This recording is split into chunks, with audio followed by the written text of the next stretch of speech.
Hey, I've got a sort of a filming setup kind of set up here. So I've got a new webcam and I've got two light panel things. I actually got these like a month ago, but I was in the middle of making the visual novel. So I made a new visual novel called 3 Days to Live, and that's out. I did a whole game jam thing. Kind of fell by the wayside doing the vlog things. I had to like have a thing to talk about, be ready, and I kept not setting this stuff up and I kept procrastinating on that. But I have this. So I have like a kind of like a pink light over here and a yellow orange light over here, and I can like customize these with like an app, which is fun. So I can be like, you become green, ooh, and then you, which one's which?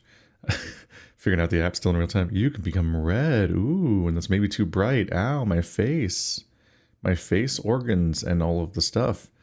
And I don't have things super figured out and planned about how best to do these things.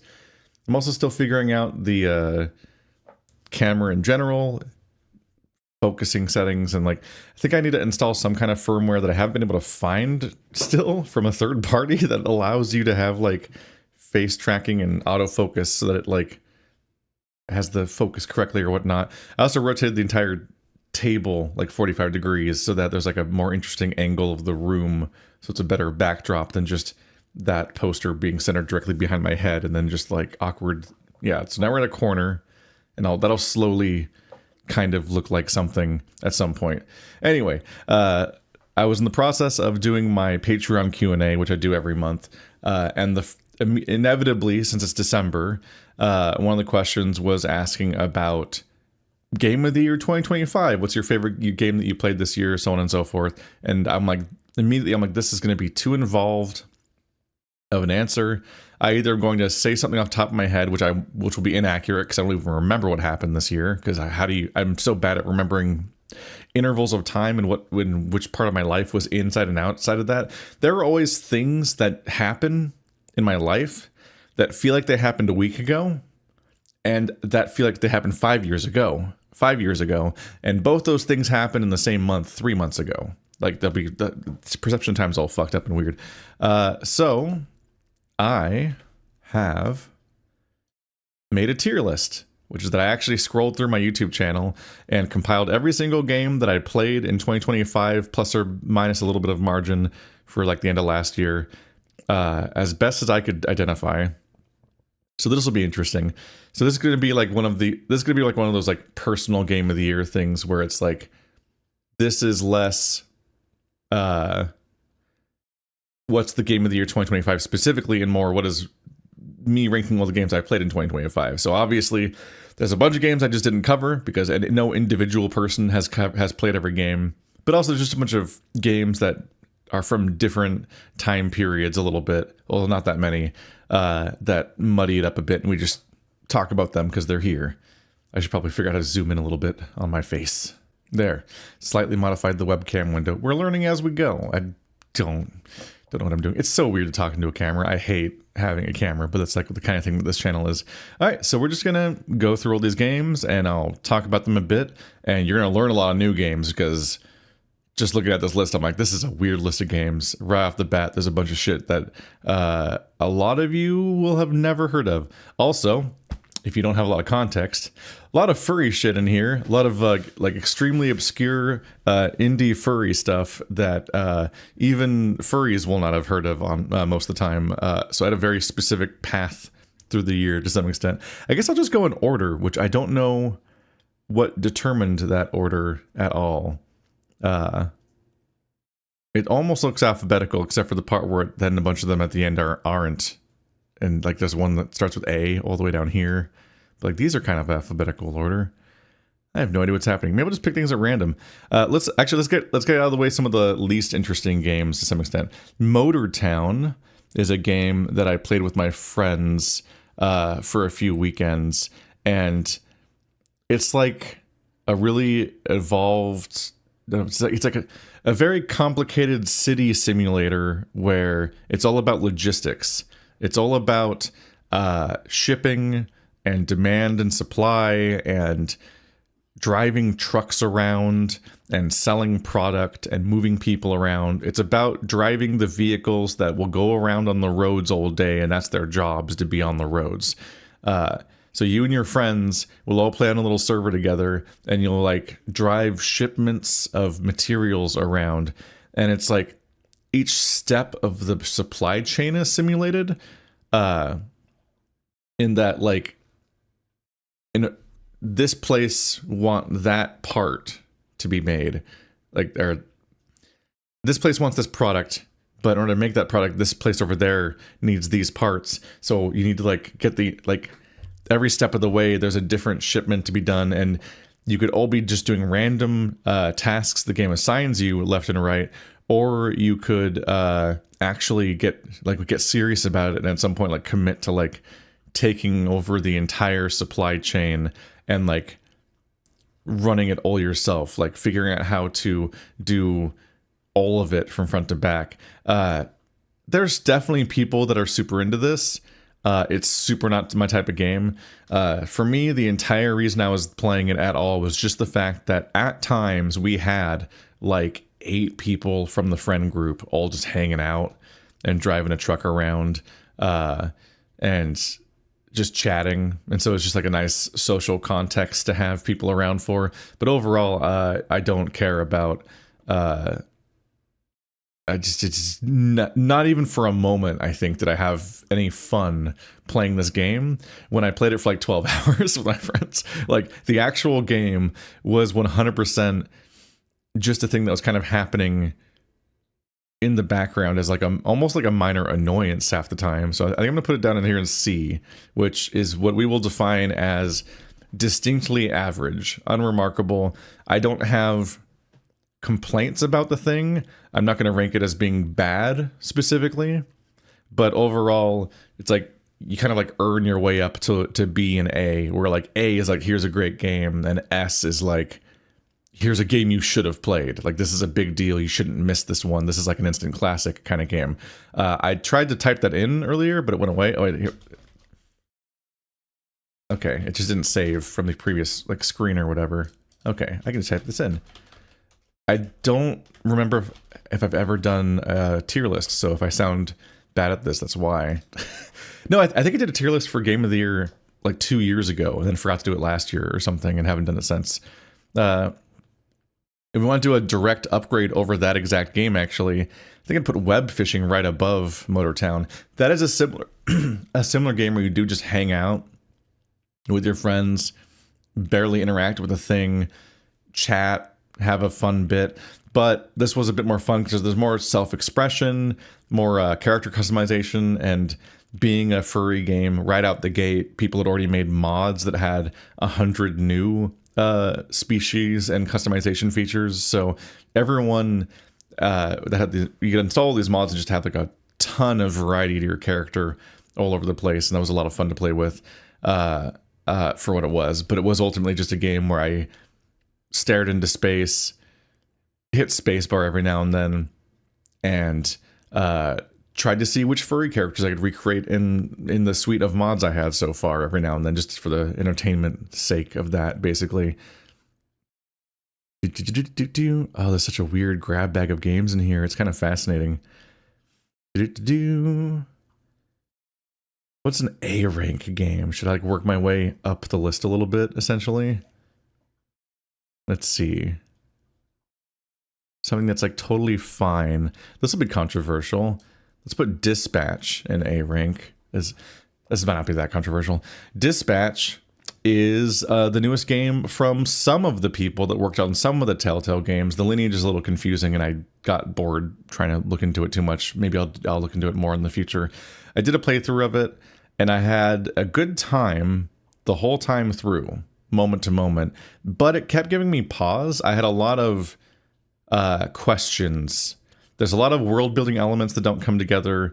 There's very strange elements of how the people are characterized and how straight the narrative is, like aggressively straight. Like, I'll probably make a video essay if I stick to it that's basically called like Dispatch is Painfully Straight, and it'll be trying to unpack the strangeness of how the game you play. Obviously, you just do play as a straight guy, and there's female love interest, which isn't that remarkable. And like, people will, I already know that there will be really stupid responses to the video where people just act like I'm just mad that a character's straight and so on, when that's not the point at all. It's not the protagonist being straight is not the point, but it's just the game is forcing you into two female love interest narratives really heavy-handedly. Like, you can rebuff them so many times, and the game will not only not take a hint and like react accordingly, but it'll weirdly, like in a boundary violating kind of feeling way, it'll like keep putting you back on a rails with those characters and kind of treating you like you are dating them, to the point where you have to keep saying you're not over and over again, and it gets weird. And to the point where the ending for not ending up with one of the two girls is only gotten by like, I think 4% of players, which was me. I got it. And it barely has an ending. Like, there is so little given to the scene, like as far as like how many scenes they're willing to make and so on. There's so little that goes into that outcome that it feels like you are just in the Blue Blazer romance ending, but with different dialogue. Like, the way that you're interacting feels like it is just like an altered version of the romance scene, but to fulfill this very specific outcome, which is weird because they could have just made it so you had to pick between one of them and just made it more about that kind of narrative. Just make the protagonist actually into these characters, but he's not into either of them by default, and they made it a choice, and they made it a three-way choice, but then made it so weird and hard to pick the third option. I'm not going with either of them. But when I say it's painfully straight, I also get into the fact that like the game has so many gay jokes all the time, and so many jokes that stem from the male fear of being penetrated, and so many jokes that are about the male uncomfortability with male nudity.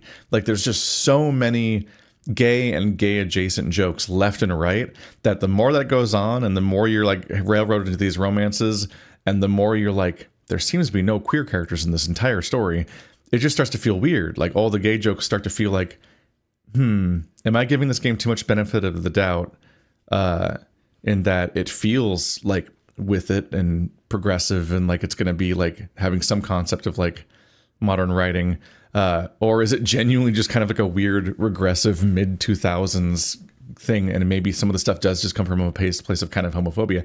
I don't think it is quite that, but I think that there's a lot of like a laziness to some of the jokes, and there's like an undercurrent of like there's some stuff going on with some of the cultures and some ableism and so on, where I'm like, it feels under interrogated where some of these jokes are coming from, in a way that I think is worth taking a closer look at. I think there's an interesting conversation to be had there, and I just need to figure out how to coach that in the fact that I also had a great time playing the game. Like, it was the whole way through. Like, there's a lot going on that's pretty cool about it. It has its own other structural issues. Like, there's a lot of the side characters are super minor. Their bios are contradictory or nonsensical, or if you do notice something about them that seems interesting, you'll frequently not get a payoff when you try to send them on particular missions in certain ways or with certain combinations based on their bios, and expect a thing to result from that. Like, think about how I think about how Malevola is Sonar's Narcotics Anonymous sponsor. So like, he's supposed to be trying to get sober or something, and clearly his wherebat stuff is like tied to him doing coke all the time. But if you send on Sonar on a mission with Malevola, they are a power duo. Like, they get bonus stats for being together on missions.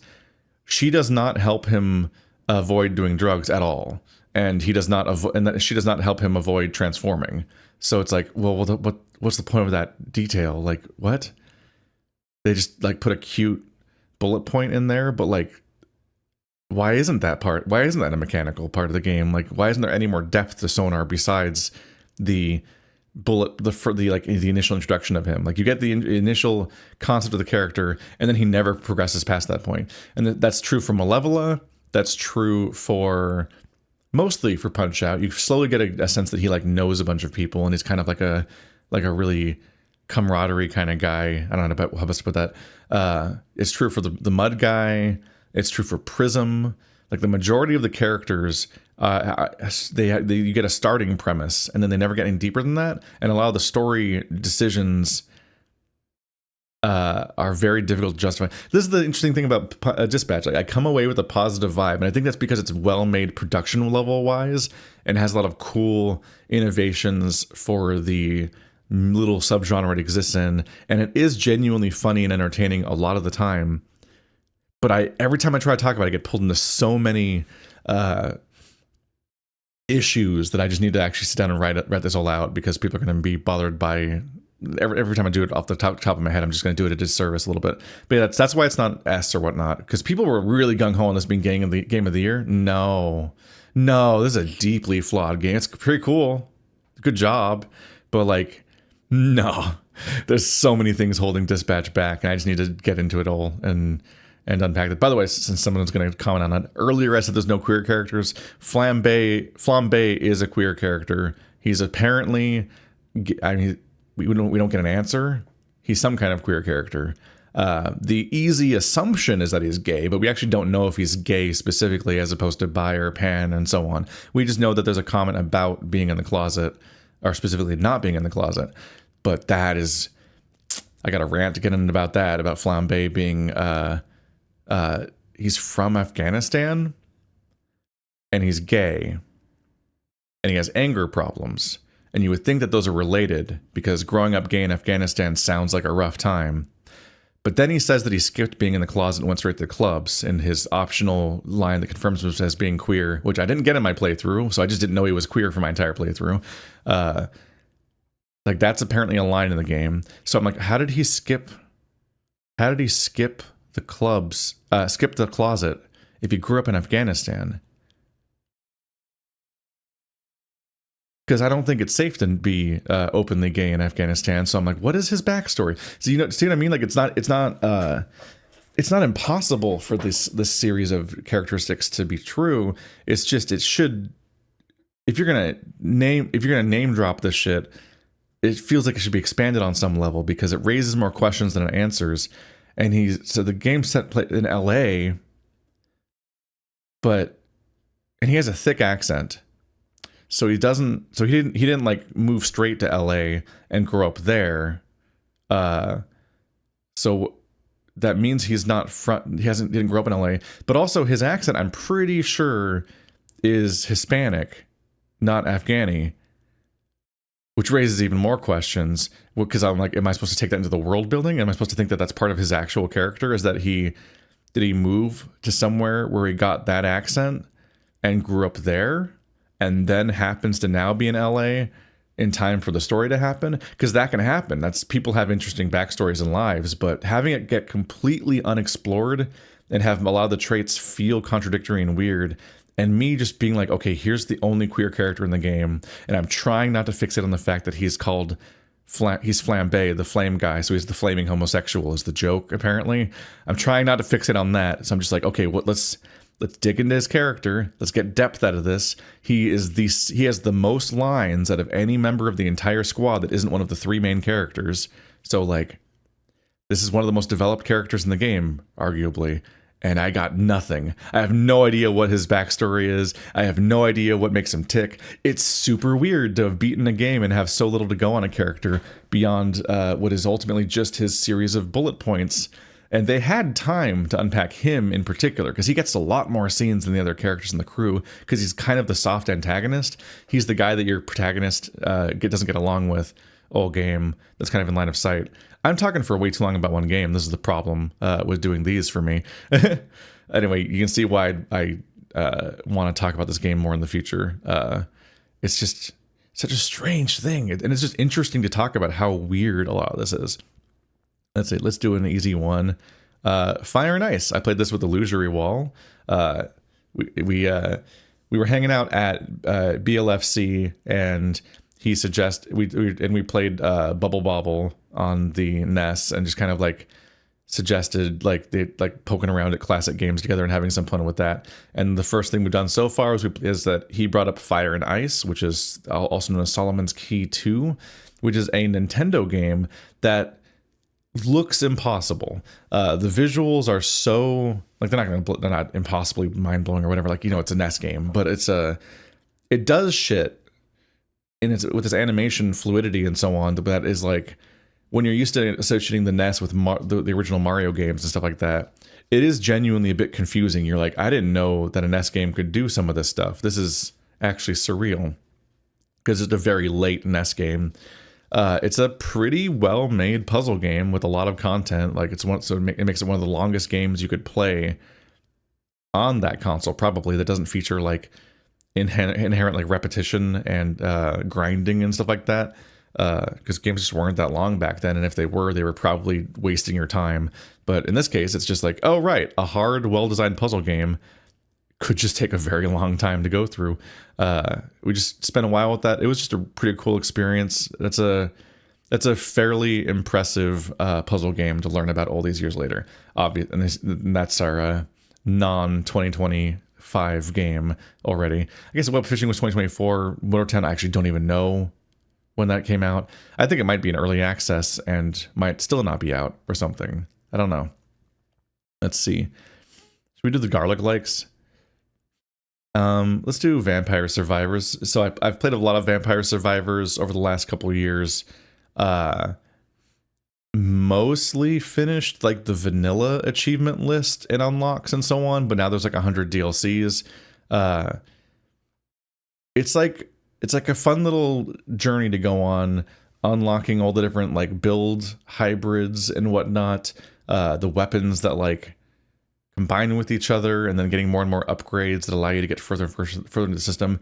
I think that it might have a bit of an issue with being really bloated at this point, where it has so many DLCs and items and weapons and things that like it gets kind of nonsensical, trying to make sense of the sheer amount of things involved with the game.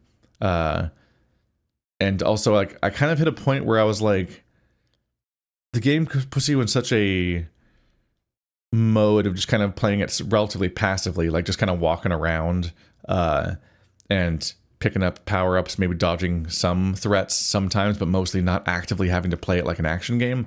So it feels weird that it sometimes incorporates weapons that you can only really use by actively doing a move with your joystick over and over again.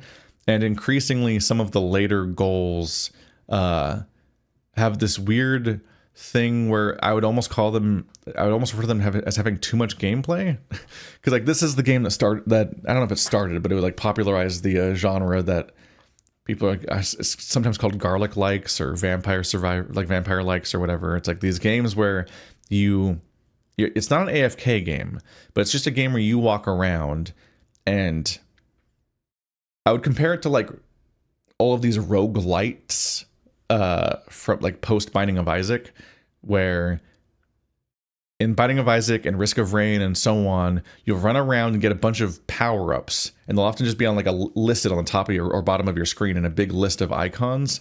And over the course of a run, you'll have so many upgrades or power-ups on your character that are all like listed somewhere. And a lot of roguelikes are like that. And those games usually expect some kind of more active gameplay, like actually shooting and jumping and stuff like that. Vampire Survivors is like, what if that was the whole game? What if the game was just those things you picked up and they're firing automatically, and it's all about you just making the long-term decisions of what to do there? I find that kind of interesting because it taps back into, of all things, the reasons why I played games like Dynasty Warriors when I was a teenager. Those are games where you just you did the same button combo over and over again, basically. Like you could hit square triangle, or you could hit square triangle. You could just like, the triangle was the finisher and the squares were the combo, and you could hit the square up to 5 times before the finisher to do different outcomes. But that was the depth of most of the combat in Dynasty Warriors. And then you had the super attack or whatever. But it was all about you looking at the map in Dynasty Warriors, and like these two armies are fighting, and here's the terrain, and here's the goals and the time limits, and here's the various updates happening all the time of officers running around the map, and and like maybe a surprise objective mid-mission, and you're making long-term decisions instead of short-term decisions. So it's less about the Devil May Cry moment-to-moment action of how well you fight a dude, and more about the long-term decision-making of how you're going to navigate this map and what you're going to do there. And so Vampire Survivors is more about that. It's about you wandering around the map, picking up certain things to put on your character, and just coming up with a build, essentially, of these things that combine. Vampire Survivors does have a bit of an issue, which is that from what I experienced, it was easy to kind of get into like habits of picking the same kind of things over and over again. Like for me, the attract orb was just so vital. It was a thing that sucks all of the experience, and that massively increased the success of my playthroughs because I didn't have to manually pick up every experience pip on foot because the starting radius of picking them up is so shit, which meant that I would almost always pick the weapon that pairs with that. And so that's already a chunk of my build accounted for. And then eventually you like have like this thing where you enough unlocks deep. You always know there's power items to the north and south and to the west and east. I'm trying to do fucking hand gestures, but I did the zoom in on my face. So it's not very helpful. Eventually you know about those things and how they combine, and you're like, well, I better always get those, but that means I need to get the right item and weapon that combine with those. And it starts to feel like there's just an optimal play as your power level creeps up over the course of playing it, and that kind of leads you doing the same thing over and over again. And I kind of hit a breaking point where I was like kind of having the most fun and also being the least adventurous when I was playing the Among Us map. Because I'm like, oh, finally a Vampire Survivors map that's like a real map that I can run around on and not just be a huge, massive field or something. Because the other maps are mostly so massive that you don't really think of them as maps so much as like a shape overall. The Among Us maps are more interesting because it's shaped like the Among Us map from the first map from Among Us. But I fell into such a routine of how I would explore that place each time that I was kind of playing the game the same way over and over again. And so it's kind of falling into a glut. So by comparison, where is it? Mega Bonk takes the A rank, I think, over Vampire Survivors. Because it's actually a really interesting iteration on this genre. Mega Bonk takes Vampire Survivors, puts it in 3D, and at first I was annoyed that there seems to be no hybrid connections between the weapons and tomes. You have weapon slots and tome slots. And the weapon slots are the weapons that fire automatically. And the tomes are passive upgrades for your character and many of those weapons. And those don't relate to each other directly at all. There's no point where you max out those two things and then they evolve into a super thingy in some way, the way that they did in Vampire Survivors. So they don't keep that part. But right out the gate, when you play Mega Bonk, you're in a weird geometric smaller level that feels kind of like when somebody makes a fan mod. They make a fan recreation of Green Hill Zones from Sonic games in 3D. That's a thing that people keep doing, and it usually looks like shit to play. But in this case, it's like a pretty good layout, just a bunch of ramps and grass. And you run around and just try to like explore this map in 10 minutes as fast as you can, trying to make your build as quickly as possible. And this one in particular, you have your 4 weapons and your 4 tomes or whatever, but then you have a giant collection of those little roguelike upgrades on your screen, like the ones from Risk of Rain and so on. And that becomes a lot of the game, is like you making a ton of decisions, because there's a lot of like chests, statues, shrines, and other things that they all cost you a different thing, be it time or money or something, and they have different rules for what they can give you and how that can affect you.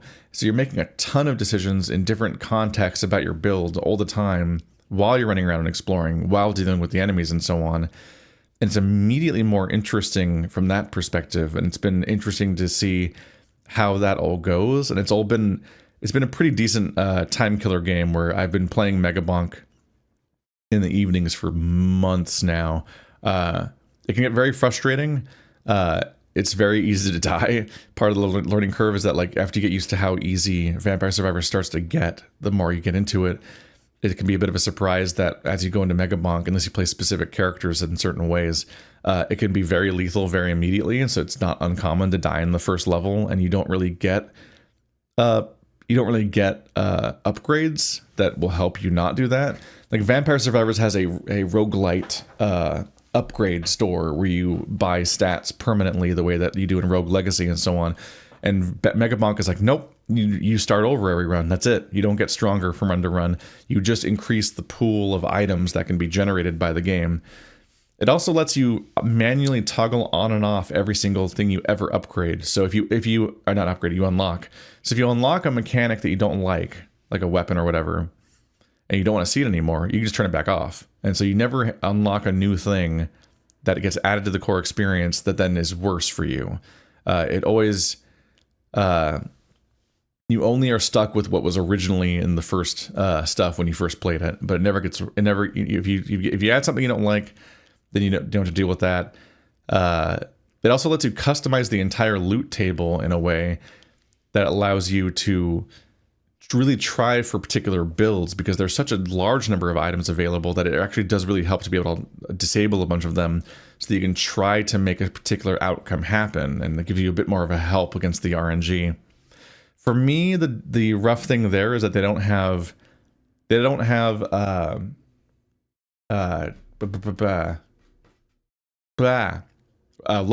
They don't have loadouts. So frustratingly, you can't save a particular series of, like, you know, a loadout. You can't save a loadout that you'd like to use in a specific context and then come back to it later. You have to manually redo the entire goddamn spreadsheet every time you want to change your strategy.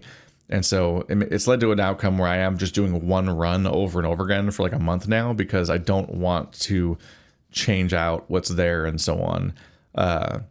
It's just a bit of an annoyance. I also think that the art style is all right, but I do hate most of the characters you can play as far as their character models go and their like vibe, especially since some of them feel memey in a way that I can't take seriously. And I don't mean like I don't want to take it seriously, but I mean like I just find some of them some of the character designs actively off-putting. I'm just like, this is just it's the irony. It's like there's this level of like the certain level of irony, poison, jokiness where it's like I refuse to take myself seriously, and so this whole product is now insincere by extension, and that's just kind of a bummer. So I don't really want to deal with that kind of stuff. So that's just kind of that kind of bums me out. Like I hate Mega Chad. There's a character called Mega Chad, and his conceit is interesting. His mechanics are interesting, and him being, if he want him to be a shirtless dude, that's also fine too. But he's Mega Chad. That's the character. Like, we were off to a strong start with the first characters being called Fox, and he's a orange fox in a blue mage outfit, and it's like, oh, that's interesting. Being a fox does not inherently suggest being a blue mage, so we're already, there's a bonus trait there. It feels a little like somebody's OC. Like, that's fun. Characters more along those lines, and not just the furries, would be more fun. Like, I like the hoverboard guy is kind of all right, but then some of the characters are just so irritating to look at, and I'm like, it makes me not want to play as them. It's just kind of a bummer, but whatever. I'm going on for too long about Mega Bonk, a game that a lot of you have already played at this point. Let's see here. What's a game that I didn't like? Is it time for some hot takes? It might be some time for some hot takes. I think I'm actually going to put a game about digging a hole in D for dig. A little bit of a viral game that a bunch of people liked and kind of bonded over a bit. I think Jacob Keller made a video essay about it, and then he went out to dig a hole performatively in the real world to just interrogate the man need to dig hole. Didn't like it. No. The basic mechanics of digging aren't as satisfying as they should be. I think the game lacks a certain level of Minecraft like voxelness in that it's sloppy in a way that's frustrating. Your trowel makes a little perfect sphere-shaped hole every time it does the dig animation. And that leads to weird floating particles everywhere that you can't find, and the game just does not account for. The game just for some reason never like notices a tiny floating particle and just thinks maybe I should just get rid of that. So it'll have collision and it'll block you. Like, there's a goal in the game that's like fall this far in one go by just jumping in a hole. And it's so hard to get that achievement because it's so hard to actually create that much unobstructed air without having a random particle floating somewhere, which your character will then crash into and die instantly. And it's like, you'll be looking at it and you can't see it because you're like, where is it? You're just trying to like shake your shovel at it. I fixated on that one. That's not really the main point necessarily, but like that's some of the frustrations. Ultimately, it just doesn't have that much going on. You go in your backyard, you dig up some rocks, you sell those rocks on the internet somehow. It's fine. I'm not going to complain about that. And then you upgrade your rock. You upgrade your shovel. You make it so your energy lasts a little longer, or the shovel's a little bigger, or something like that. And it's just like a very basic back and forth like that, where you're digging a hole and you get upgrades to be better at digging a hole, and then you keep digging deeper. And ultimately, I'm just like, we've already done this. Like there was already games called Super Motherload, which you could play with. I played Super Motherload with my friends in 4-player co-op a while back. That's a fun game, and that's like a 2D game where you dig down and you have to worry about like having enough air or fuel to like get back up to the surface and then get your upgrades, then dig down even better. A bunch of games have done this exact formula already with this theming. Like, it's just a deeply unoriginal game from that perspective. And all of the other games I've played that are like it did it better than this. Like, this was a head scratcher moment where it felt like when Stray was really popular, the cat game. And Stray was a game that felt like it brought nothing to the table beyond the novelty that just people kind of just wanted a break that month. And they liked the cute cat.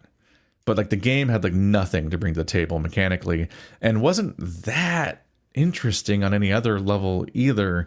But it just kind of became a bit of a meme that people like the cat game, basically. And similarly, it's like everyone's like, oh, isn't this quaint? We're all enjoying a game about digging a hole. And it just kind of had its moment. And that's fine. I don't begrudge them that.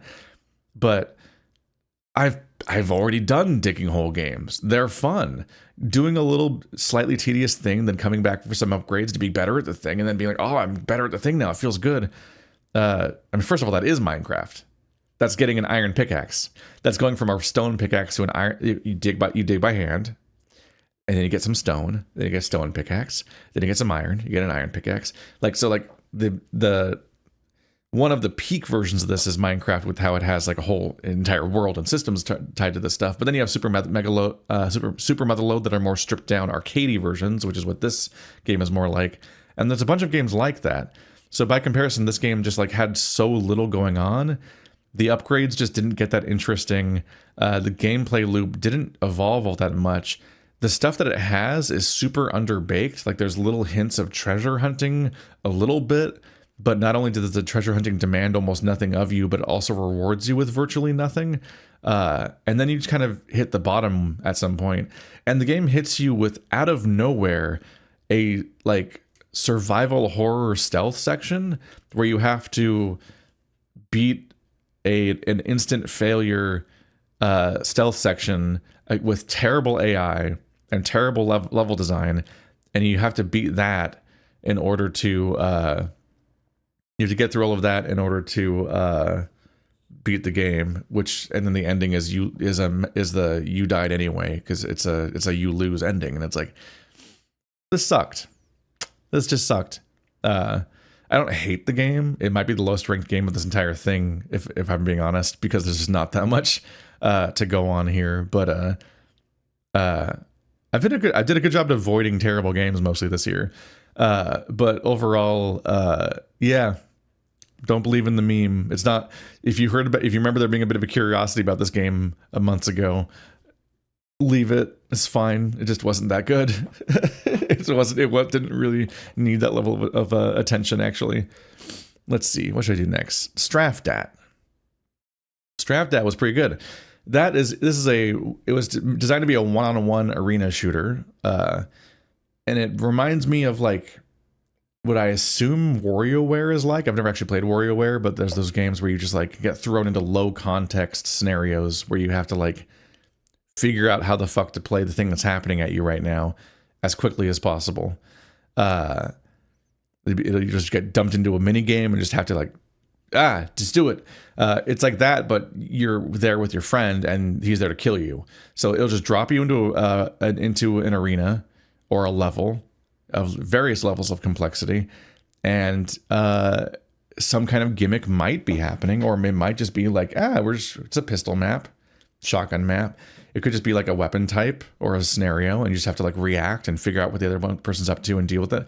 And sometimes it's super gimmicky, weird scenarios that feel extremely nonsensical, and you're both having a laugh while also trying to kill the shit out of each other, reacting to this thing that's happening. And it just goes. It just has a very good momentum of just like, it knows why we're here. We're just here to fight each other. It's going to throw you through like 10 scenarios and then say who won overall, who won the most matches, and say that that guy won, and then let you jump right back in.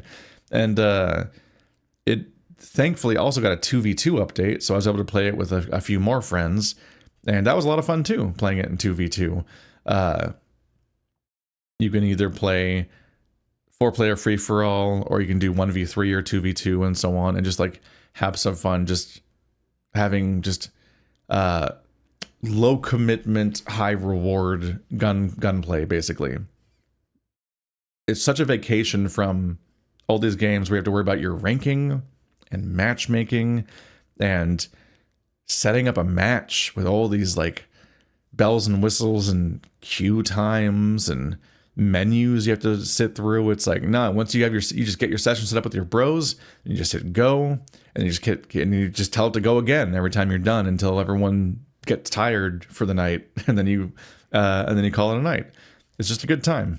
I'm back, and everything on the screen got a little bigger. You're not looking at the screen. It's fine. We all know this thing. What's another controversial opinion I can have? Ume Nikki D. To be fair, my experience playing Ume Nikki was having a bunch of people that are more enthusiastic about Ume Nikki than me give me a museum style tour of the game under time constraints in the multiplayer fan mod. For those of you who don't know, there's like a Ume Nikki online project right now where you can play Ume Nikki for free with other people, like a casual MMO kind of thing. And it's like kind of curious seeing all the weird art and the strange little interactions. We got every single egg in Ume Nikki and then got all the way to the ending and so on. So it's like I've seen all of it, arguably. I think I even did that one room over and over again until I got that one like iconic face to spawn or whatever. It's neat. It's like it's I just hate it. I just hated it. This is the thing. This is a personal ranking. This is not objective. I think that ranking stuff is stupid and scoring stuff is stupid on some level. This is just like me talking about a bunch of things and so on. But yeah, this is probably one of the most influential indie games of all time. It's a game where you walk around as a little girl in a bunch of dreamscapes in a top-down perspective with pixel art and just surreal visuals happen everywhere. And if you interact with certain things, you might end up somewhere else, or a certain interaction might happen. And it's just not very satisfying or compelling for me throughout. The specific way I experienced it probably wasn't ideal, but also I probably would never experience it the ideal way, because the game existed in a very specific context of being a free game that I think was free, that people experienced as like shareware in like I think the 2000s or something. I need some water, damn. I think people experienced it as like shareware in the 2000s, and it was kind of like a cultural moment. And like a lot of people grew up slowly wandering around these environments and spending maybe months like thinking about these things and being in a particular headspace while playing the game. And none of that's being recreated by me. God damn it. Wow. Great start to this clip. None of that is being recreated very well by me as a 35-year-old checking the game out all these years later via fan mod with other people on a stream. It's just not what the game is necessarily. It's just, is it a fair ranking? I don't care. This isn't a real rank. There's no consequences here. I just didn't. I think one of the things that got to me was it was so aimless, but also like there are so many games that I've played that are clearly inspired by Ume Nikki in different ways. And one of them is even on this list. Omori is over here on this list. And like a lot of like RPG maker style games that have surreal things, and even like things like Undertale to varying degrees, like take after elements of stuff like Ume Nikki. And like a lot of these games just like they're more literal, as I guess how I'd put it. Like I think about how like when you play a game like Limbo, it's like it's an odd, somewhat abstract, not immediately legible setting, and you're trying to figure out like what some of this stuff means. There's like theming seemingly going on. Like it starts off as just being in the woods, but as time goes on, the spaces kind of feel less like they make sense as being a real place, and you start to wonder if this is like some kind of like non-literal kind of place, like kind of like how Silent Hill is more of like a weird abstracted sort of thing. A lot of horror plays with the stuff, a lot of like indie games. There's a whole legacy of games that take after the stuff. Almost every single one of those games is more literal in that the worlds are more graspable as there being some kind of theme and point to a lot of it. Even if you can't tell what's going on, you even have a little bit of version of this with Silent Hill F this year, where like you're going around like this and you can't quite grasp what the story is about for a while, but there's recurring motifs and imagery that has clear implication.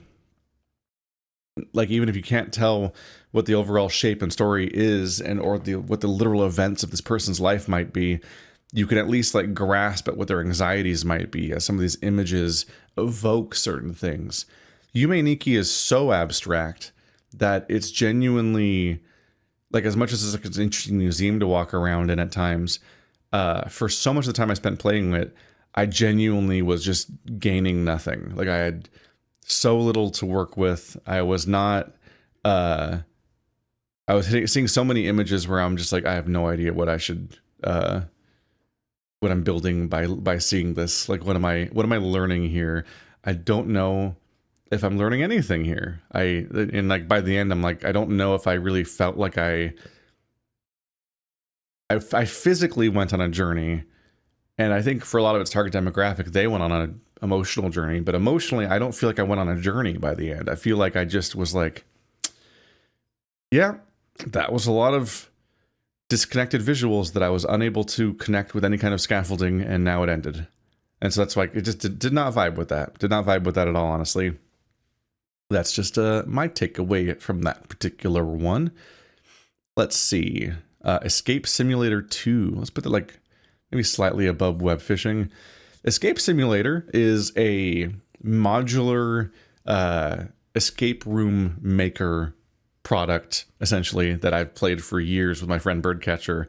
I like escape rooms, and I've been to a bunch of them in real life, and I've also like played a fair number of them in video games. One of the reasons I wanted VR for the longest time was actually I wanted to play a bunch of the VR escape room things that I kept seeing come out that were only in VR. And then ironically, I haven't actually pursued that much since I got out an Index.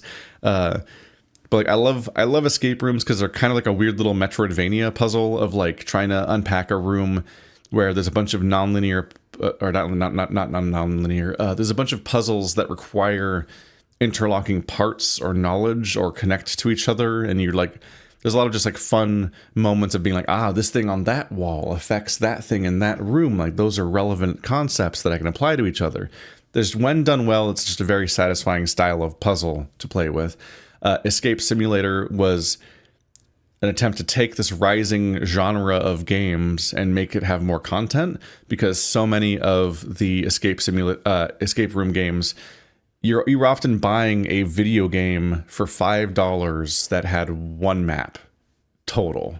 Like somebody would make an escape room in video game form and then sell that escape room, and that would be the whole product in many cases. And if you were lucky, sometimes you could get like 4 escape rooms or something in a game.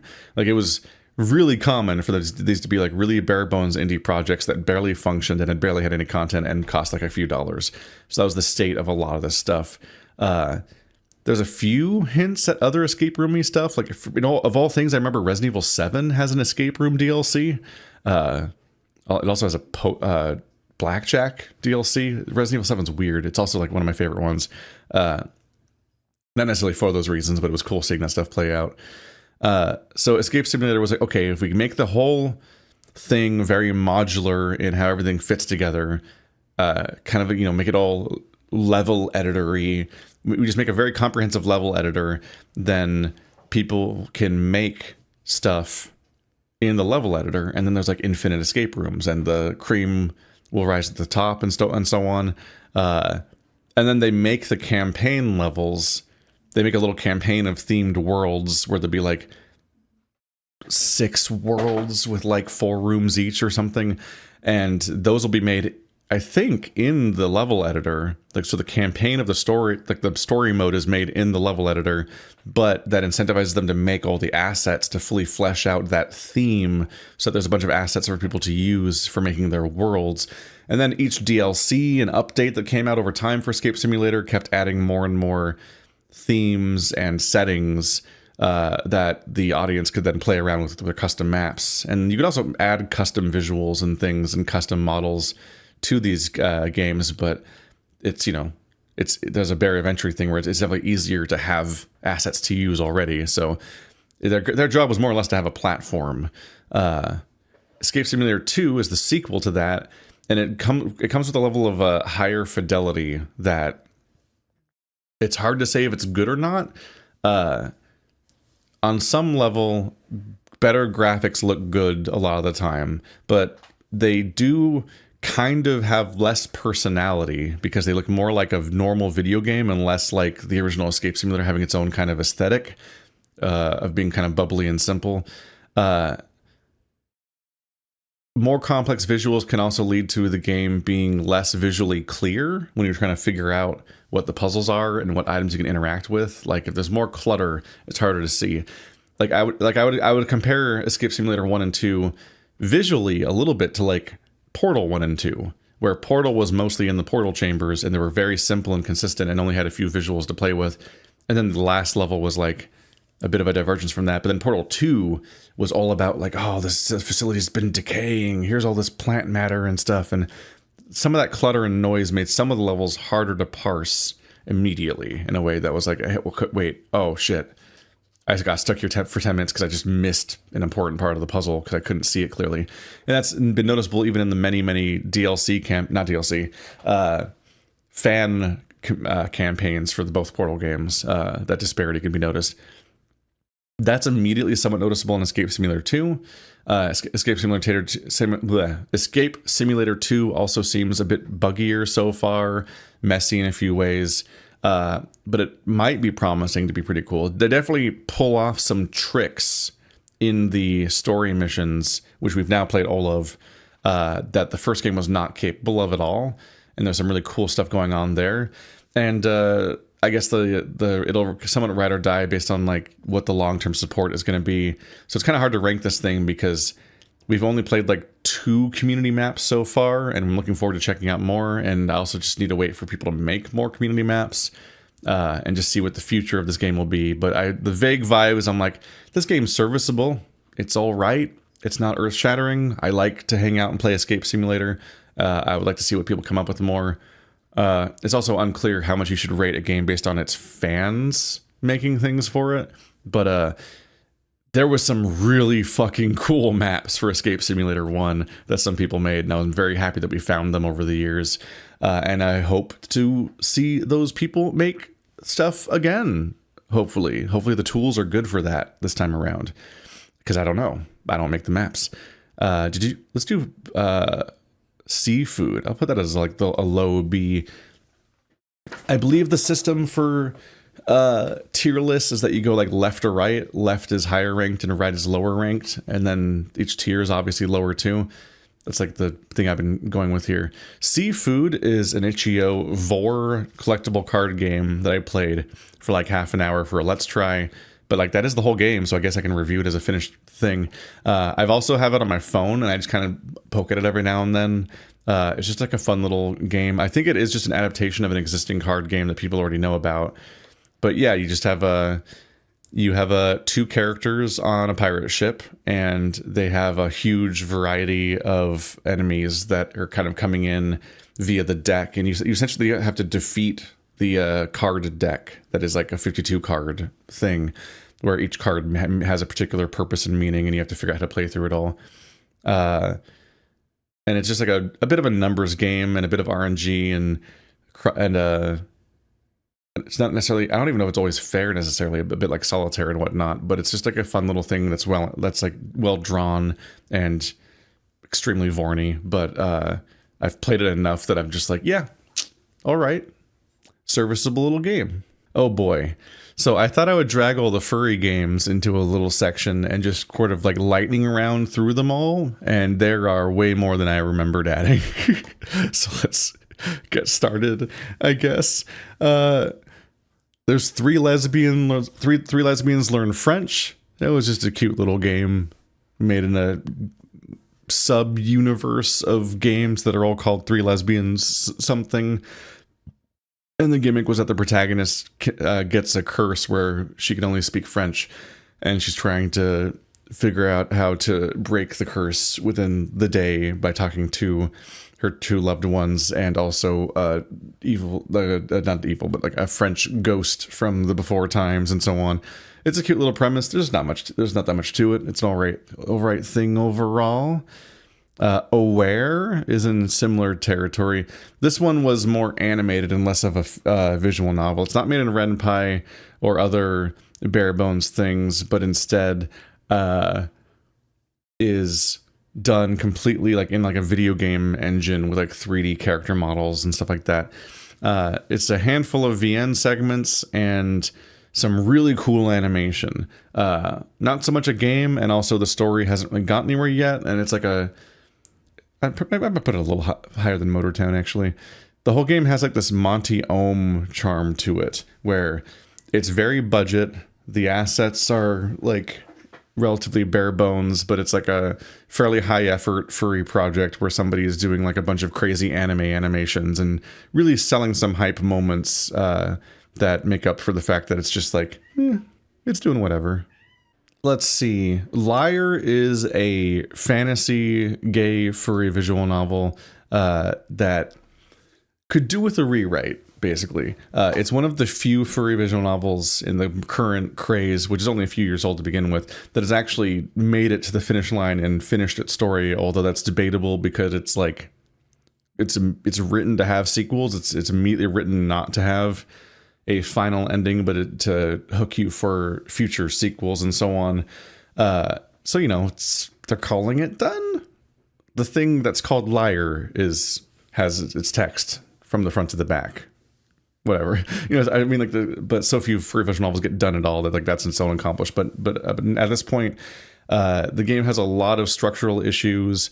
There's a lot of some just strange writing choices that could really do with editing and revisions and just kind of like a rewrite in general, which is just how writing tends to go overall. That tends to be like how it is to write a book and so on. It's part of why I'm terrified to commit to a longer project like this, is because I feel like I do kind of feel like finishing your manuscript is like part one, and then you have to actually rewrite the whole thing to finish the thing. And this is a case where this is a story that could definitely do with a redo overall. Lookouts is a slightly more mainstream furry visual novel in that it's like, I think it's on Steam, or it has like, it's more known. It's again, it's gotten around a little bit. It seems to be in some kind of other engine or system. It's not in Ren'Py. I don't know what it was exactly, but it's clearly like they might have just made it themselves or something. I'm not that knowledgeable in this stuff.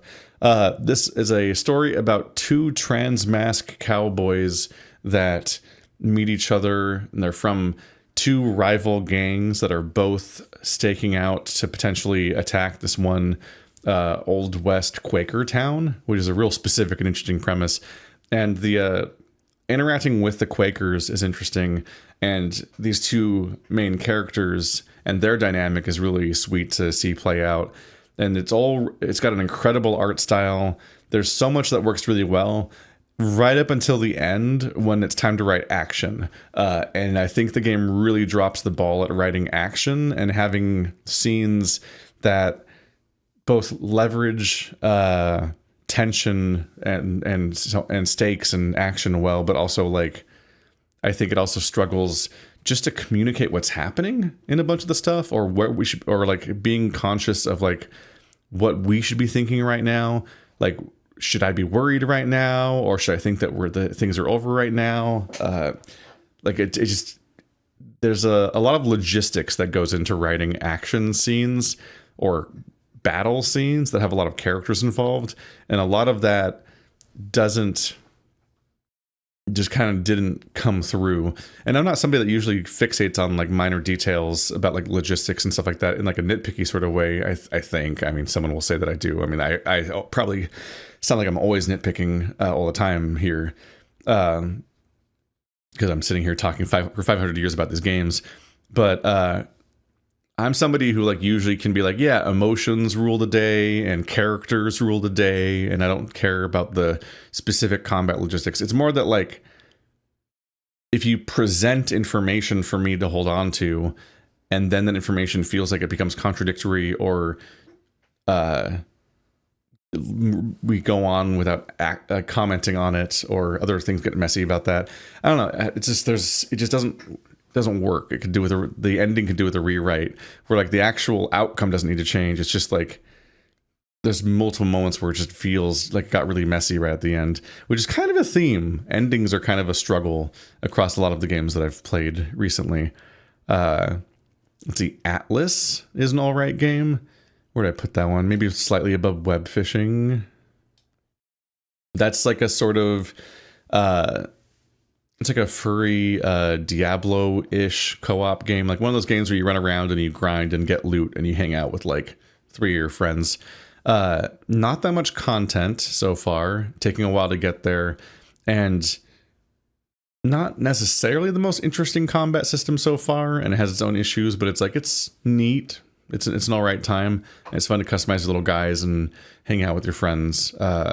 And it's also just it's a very amusingly indulgent with its character designs and what you can do with the sliders and all that. Mars Vice. Maybe put this like slightly above Atlas. Mars Vice was a very promising game that takes place in a transhumanist Mars, where humans exist alongside furries because people just live in artificial bodies.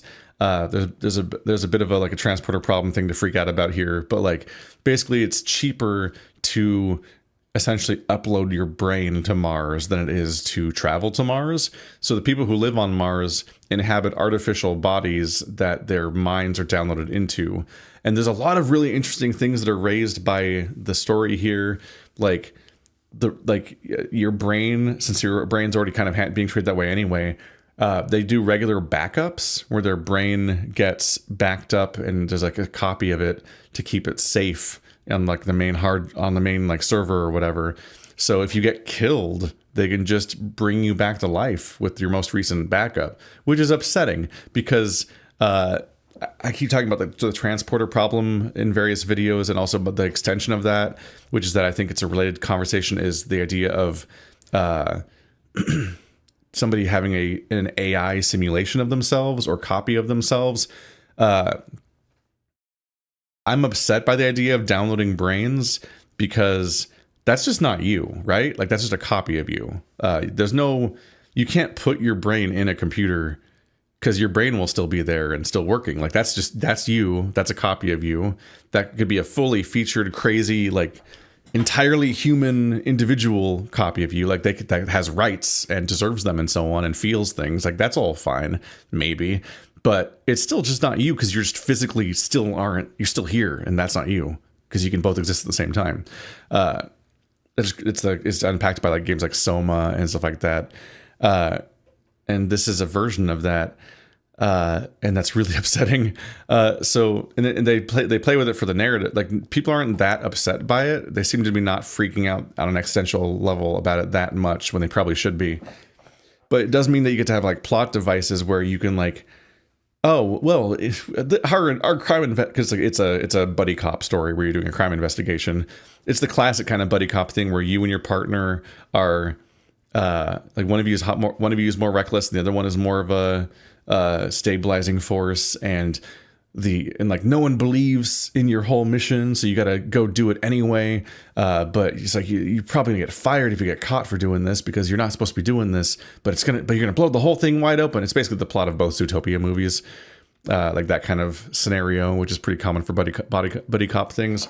But like they play with the scenario in interesting ways by having it be like, oh well, here on Mars we can interrogate the victim. We can just the murder victim, yeah. They're over there. We can just get them revived. We can fast track them in the revive line, get them into a new body, reorient them, and then we can like ask them questions about who they think killed them. They don't know because they didn't get backed up while they were dying, so they don't know who killed them. But you can like actually ask the murder victim information that might lead to figuring out who killed them and stuff like that. Like that's interesting. And there's a lot of unpacking of like, not only do you have more frequent or less frequent backups based on your station in the society, which is upsetting, but also like there's a longer or shorter line to coming back to life based on how much money you basically have. Like there's a lot of stuff to unpack there. Like there's somebody that gets to come back to life sooner than normal because they're needed for the police investigation. So you like fast track that, if I remember correctly. There's a lot that's going on with the setting that's neat.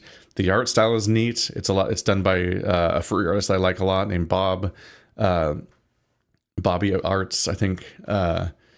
And there's a lot going right for it for a long time. And then you just get the sense that they had production problems, or it was taking too long, or they just needed to wrap it up because they kind of like fast track at introducing the villain and then having a showdown and then ending the story like so abruptly that you're like, this doesn't match the structure of the surrounding story. Like this is not the pacing that we were going for up until now, right? So it does feel like a game that just like had to get just put out there like at some point. I think the creators had a falling out or something like that, if I remember from like stuff that I was seeing play out over the years when I was waiting to see if this game would ever come out. And it's just, it happens, but it's disappointing to see that it just doesn't really stick the landing ending wise. Again, it's a bit more cohesive, but weird, is a Depiction of Pleasure, a game made by a friend of mine, Fwog, who did the art for both of my visual novels, Since November and 3 Days to Live. Depiction of Pleasure is unhinged. It's an adult furry visual novel that's not as adult as you might guess that it is based on the title, but it is still pretty adult, and it goes in absolutely insane directions. And I think they're planning on maybe re-editing it and also maybe extending it and continuing the story in the future. But right now, it's just absolutely wild to see this very strange story where a end of the world cult seems to be subverted by the local pervert, basically. Wild video game. Go ahead, go off. Let's see. We have Kings of Hell right here. This is a 3D beat 'em up made by a lot of furry artists. It's taking a ton of work and taking ages to be made, and it's very impressive on the art standpoint. There's so much going right. It's also very clearly an amateur indie dev project. There are just so many iffy elements to it. Like, there's incredibly just beautifully indulgent furry art and character models, and character designs are a lot of fun. They really just got a lot of the best people, a lot of people that I'm already familiar with too, that are just really make fun for making character designs, contribute a bunch of really cool characters. But then you have like some of the worst sort of menus you've ever interacted with before. The strangest, like, how do I do this? Okay, so to do multiplayer, I need to open a lobby, then invite each person, but only one at a time. Don't spam the invites. Invite one person at a time because it might freak out. And then it puts you into a training lobby where it tries to load everybody, where it seems to be struggling with that. And there's like, increasingly as we're playing, there's a chance that it'll put your three teammates on the wrong characters. Like they'll pick characters in the character select menu, but then when you load into the mission, it'll give them somebody else's character because it'll like load them incorrectly and swap them with each other. And then there's a fair amount of latency playing online. And also, like, I'm not really a big fan of beat 'em ups in general. It's just I find the whole genre kind of tedious and repetitive. This one seems to have more going on, and that has something somewhat closer to a fighting game's moveset on the characters a little bit. So it's a little bit more like, if I remember correctly, like Scott Pilgrim, where there was like more going on than just mashing the attack button. But overall, it's like, it is like a genre for just utter chaos, where kind of like turn off brain and then just enjoy a chaotic fight where so many things are happening at once and you can barely even see what's going on. But it gets so many bonus points just for the character designs and what's going on here. The fucking Vor Dragon is so completely out of pocket. The way that he's dressed, how big he is, half of the animations and cutscenes he has, the fact that he then turns out to be a summon for one of the other characters that you unlock later, and their taunt is that he just like, his head just comes down from the sky and they kiss him and then he goes away and he's like, heh, and then he goes away. I'm like, there's so much going on. There's so much charm and fun in this thing. I just hope that one day it gets enough polish to both be functional and also just kind of feel better to play. Because it's an early access game. But yeah, there's a lot of polish that could be done, and being an indie game, you just never know if that's going to actually come or not. So that'll be interesting to see how that goes. Let's see here. I think we're ready to go into the A ranks here. So this is 922. This is a mind-bending, weird genre fiction thriller about a college student who goes to school. He has a sleeping disorder and he's going to school, but he forgot that the school was actually closed because some politician was visiting the campus or something. And so he gets brought through like a spooky bomb shelter archive bunker thing by a friend that he just met.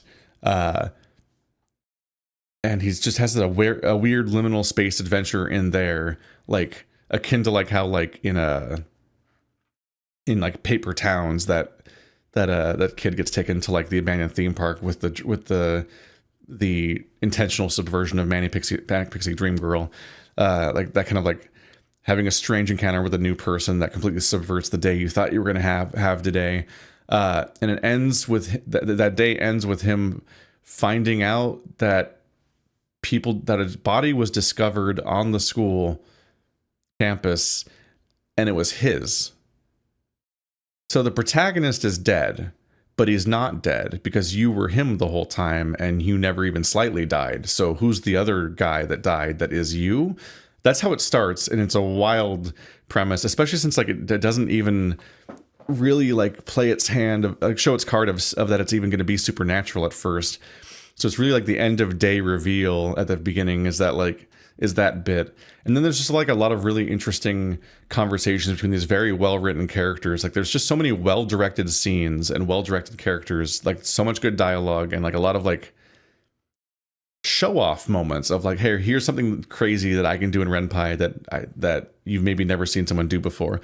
And I know this is like maybe the praise via low expectations or whatever, because Ren'Py is so limited and it's just so little, but there's something so cute about seeing somebody pull off cinematic tricks and weird set pieces and things like that in a system that is so limited, because it's basically just like a PowerPoint presentation. Like visual novels are barely above PowerPoint in their level of complexity half the time. So when people pull off really weird, crazy things, you're like, oh damn, yeah, we're in a car with a moving background right now and like having like a cinematic moment here.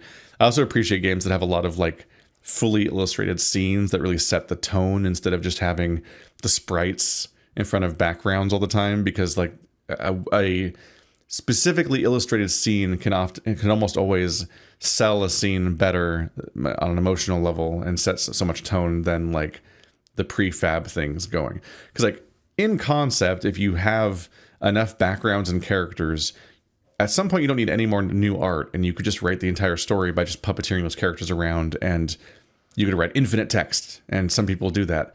But sometimes it is worth checking in and like having so that every chapter of your story has like a CG or a scenario that like sells that like this is the more emotionally weighty moment this episode and so on, and like kind of sell that stuff. This game maintains its momentum really well for like the first 80%. And then I think the creator went radio silent for like a year, and then dumped the entire conclusion all in one go, right around the time where people were wondering if the game was abandoned. And unfortunately, I don't think it sticks the landing. A lot of people were really excited by the ending and had a lot of fun with it, so take it with a grain of salt. But in my case, I didn't have the hype and waiting period.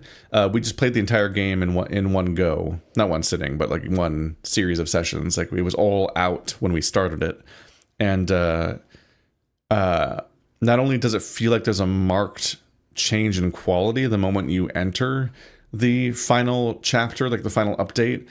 It feels like the writing style changes. It feels like a lot of the things that made the game appealing kind of melt away and aren't really there in that moment.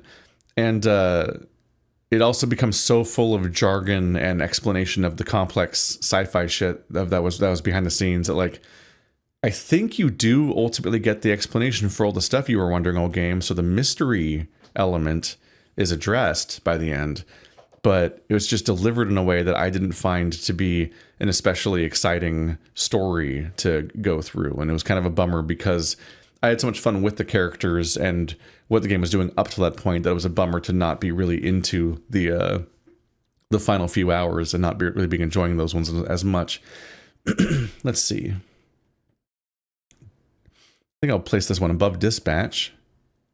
This is a game called Ediction, which was made for the May Wolf game jam, the same jam that Depiction of Pleasure was made for, actually. This one's wild.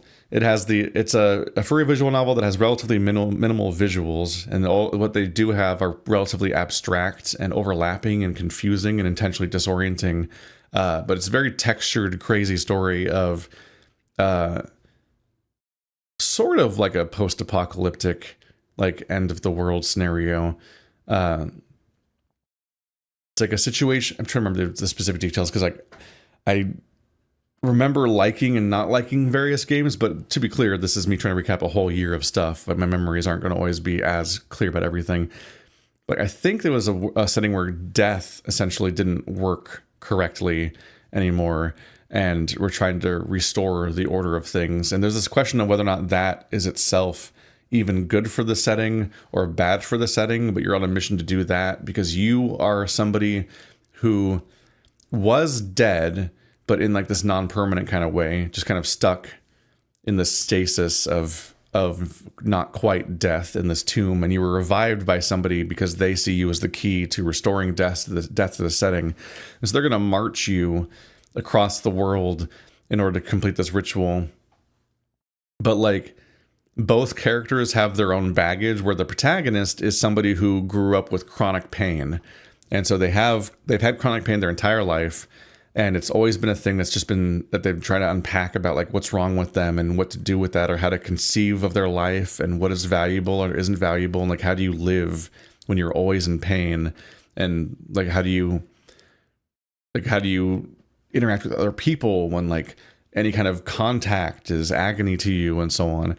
And so it's like you're unpacking the difference between like, is the death you're even talking about good for the setting, or just what you want because you want to be free of this pain?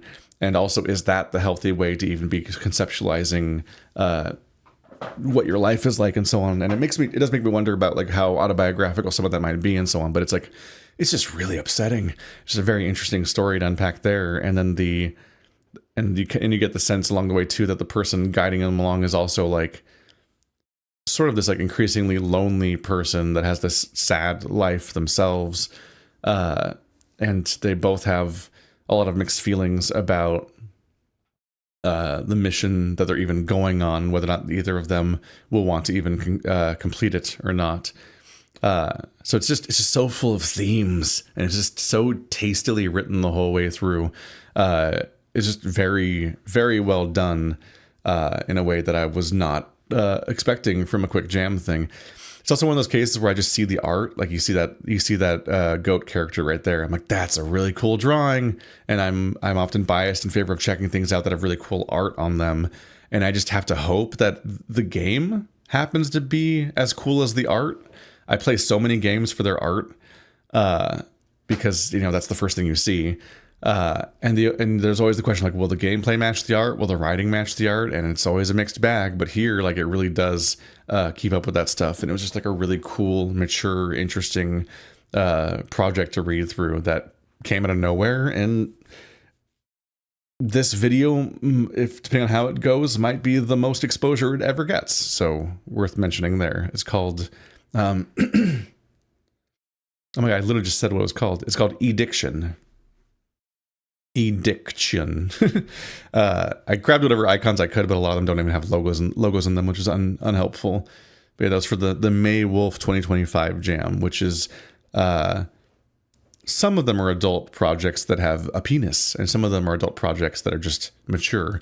And this is the one where it's like, this is just upsetting, is the type of adult this one is.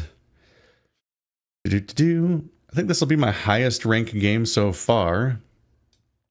Threefold Recital is a Chinese-made visual novel platformer hybrid thing. It's not necessarily a visual novel. It's more like a side-scrolling platformer investigation game that does nonetheless take the form of like your average like Fire Emblem or JRPG kind of like thing where like when a conversation starts, here's a character on the left and here's a character on the right and they're talking with a dialogue box. So it's like, it's done in a video game engine, but it's not. It's so much time is spent in that dialogue that it's almost indistinguishable from being a visual novel. But it is connected by gameplay segments where you explore a house or something, and you're trying to like unpack a murder of some sort. It's unfortunate for Mars Vice that this game came out the same year, because yeah, this is another furry murder investigation kind of game, and this one does feature you like carefully exploring the murder. The crime scene over the course of like, I think like 5 chapters or something, each crime scene. And like, you can like non-linearly explore a lot of these places until you piece together all the puzzle pieces. And then when you're ready to present your case, it's so tightly written that everything comes up again. Like there are so many inconsequential feeling details across the way that you just think must be indulgent or jokes or whatever. And then a shocking number of those things will come up as being important to the case or important to future chapters. Like incidental jokey details will turn out to be like incredibly important world building for chapter 2 and stuff like that. It's a shockingly well-written thing full of incredible art. It's not super interactive. There's a little bit, and it kind of it goes up a bit as it goes in some of the later chapters, and it kind of diverges from its formula a little bit. It kind of becomes a little bit more of an adventure game puzzle where you're trying to figure out like which character goes into what location to do what to like proceed the story. But some of it's kind of playing itself for a while. But watching the story play out is just impressive. Like it's just so carefully and intricately done as a story, and it was a really cool game to experience. I'm tempted to make it go up to S rank. I think part of me, what holds me back is just the fact that it's like it's just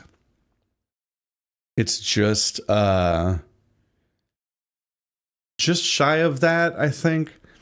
Partly because there's a few gameplay bits that are arcadey that are just like, don't like these parts, like some mini games or some gimmicky platforming stuff where you're just collecting like collectibles, like, you know, like puzzle game, like platforming game collectible, like coins practically.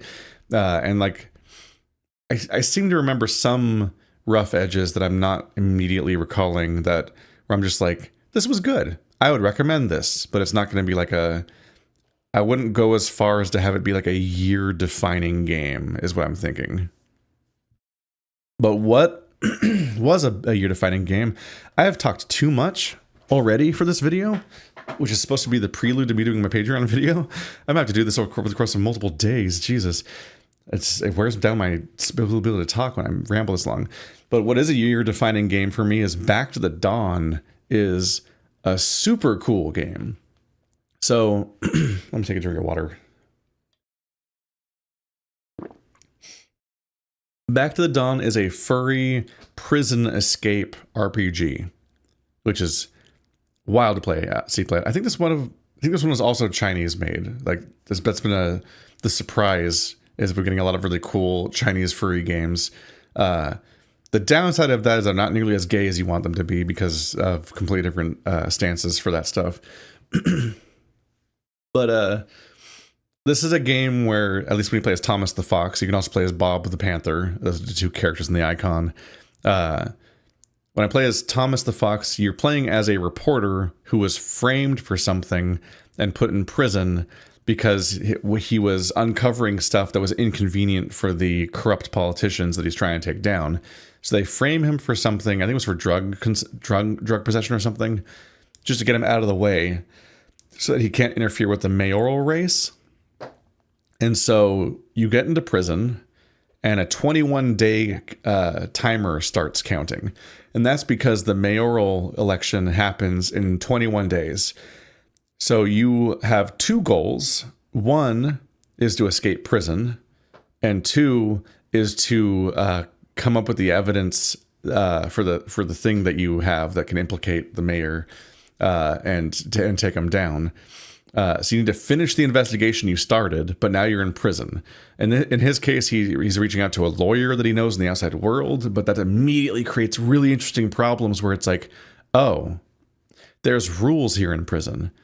Not only does the phone cost this much money, and you have to somehow have money in prison, but also there's like credit systems of like who's allowed to use the phone when, how many times you can use the phone per day, and even just basic logistical things of like another inmate is on the phone. Can you get the other inmate to leave the phone? Do you check back later and hope that he goes away?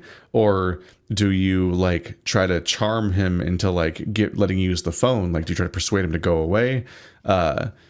Immediately out the gate, just the very question of like, how do I call my lawyer friend in order to start the story is a thing that might be a multi-day puzzle for you. So like the 21-day counter is actively counting down as you're playing the game, and you might lose multiple days just trying to start the story because you're like, you need phone access, and there's like a number of obstacles and logistical red tapes and things in between you and that.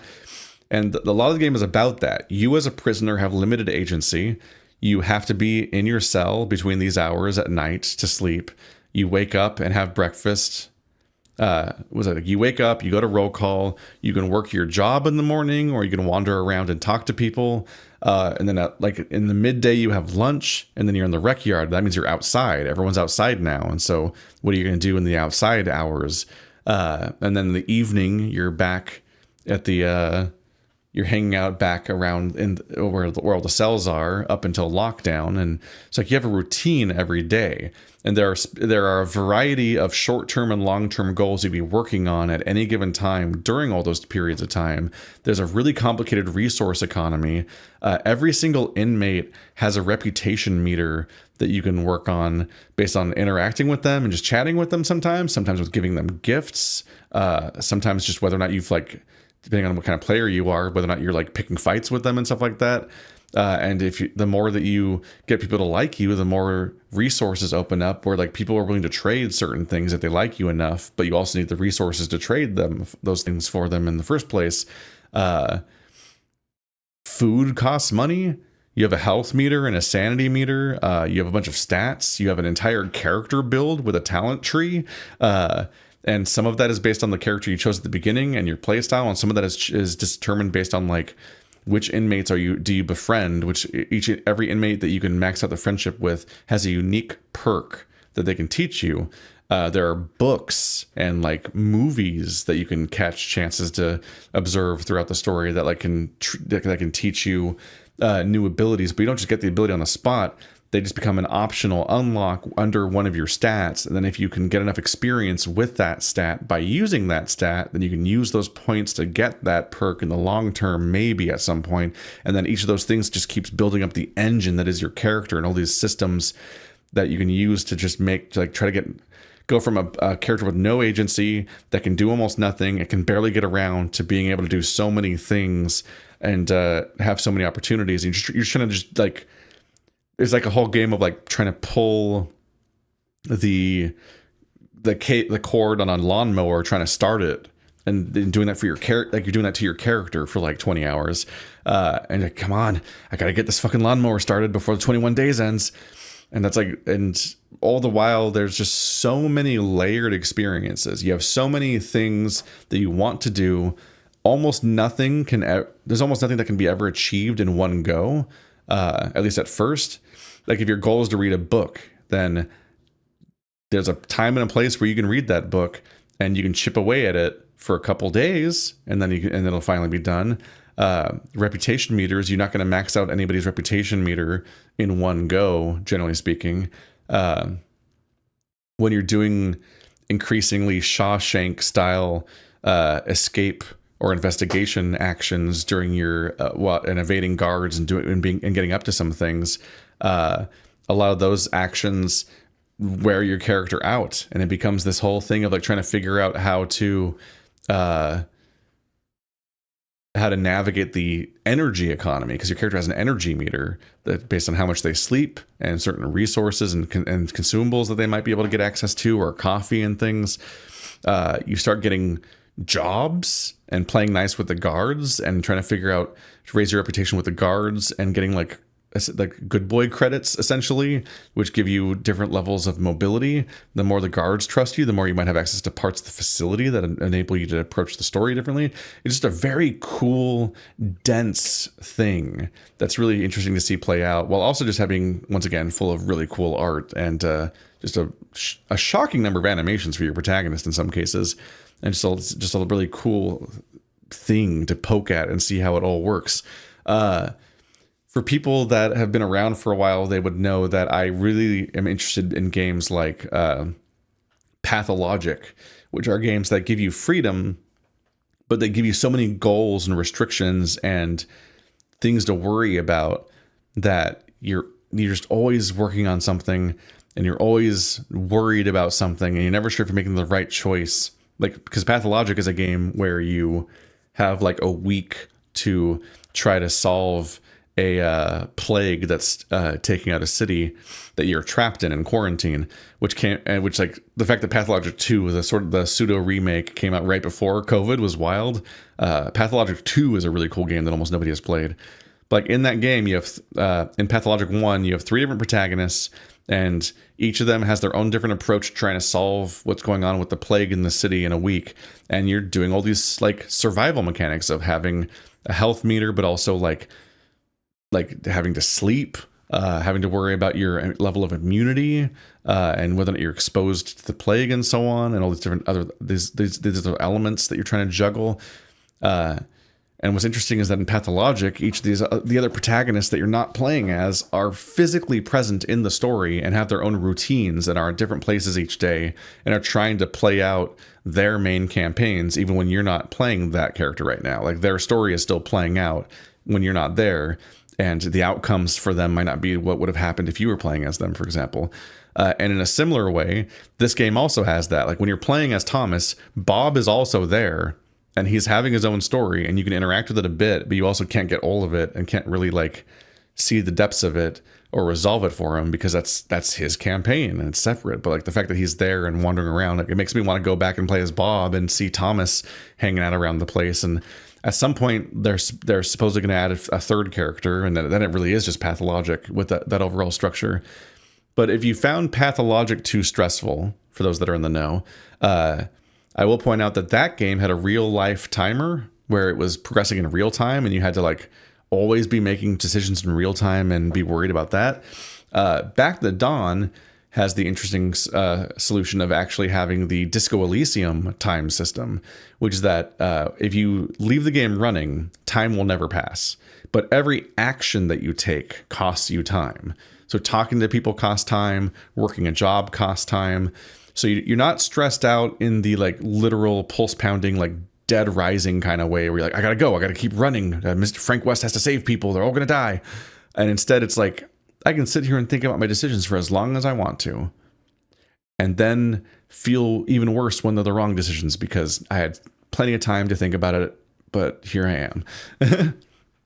But so it is somewhat relaxing and cozy in that way. There are so many endings.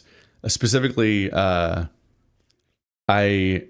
when I got my prison escape, I already had a second prison escape solution also lined up. I was about to resolve too. I was just working every angle I could at once because you're never sure how many more objectives might be between you and finishing a particular approach to escaping.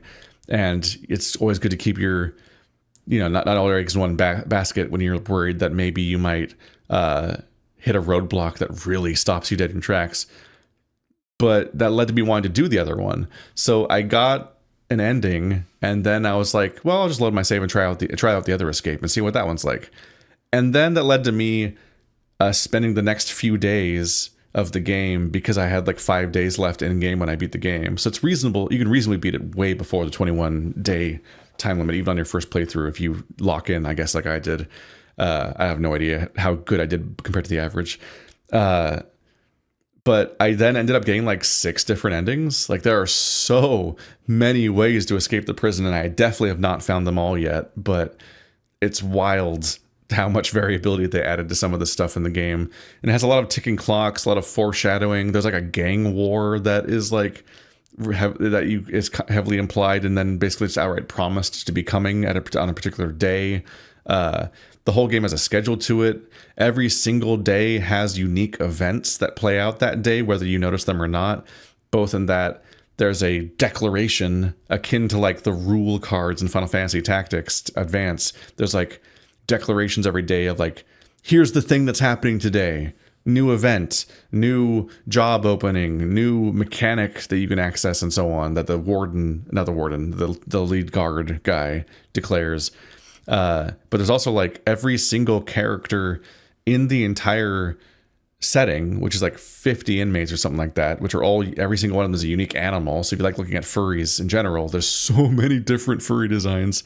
You get to see them all wandering around and interacting with each other and having progressing storylines with each other and character arcs and so on, to the point where even after I got all the endings that I thought I could get in one playthrough, I then just hung out and just ran out the clock. I just walked around and talked to everybody every day in a like bad end playthrough where I was going to let Thomas just get stuck in prison because I wanted to run out the clock and just see how far each character story goes.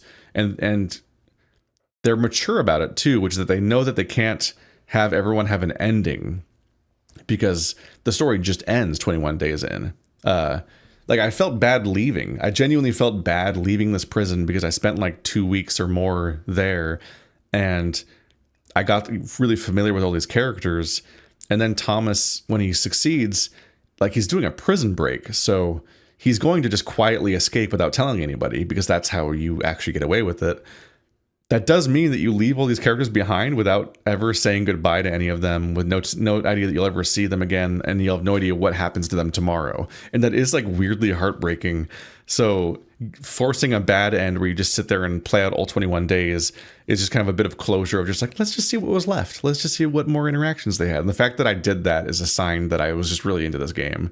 And yeah, they're mature about it, and that they know that the characters can't just magically have a day 21 character arc satisfying ending for every individual person, because that day is meaningless to them. That's not a significant day on anyone else's calendar besides Thomas's. But yeah, very, very cool game overall. One of my favorite games in a while. And I'm glad I easily will put it in the top rank here. And I don't think it'll be alone, and some of you are probably guessing some of the ones that'll be there already, but yeah, very good. I had dinner. Ooh. How long can it possibly take to record this episode? Who knows? The lights have changed colors because I felt like it. I had a Pepsi because I'm the guy that they're like, is Pepsi okay? And I'm like, yeah. Which is a controversial opinion. This is the controversial opinion episode. The tier makers. People just make tier lists to make people angry, right? Like, it's like, oh, it's a wrong opinion. You put that thing in C. That's wrong. You can't do that. That's like the entire genre. Is it makes people comment about your opinions or whatever. But it is just a convenient way of being like, how do I rank my favorite games of the year, given this list of weird ass things here. God, what do we have here? What sucks on this list? I need to pick a thing that sucks, because not enough things are ranked low on the list.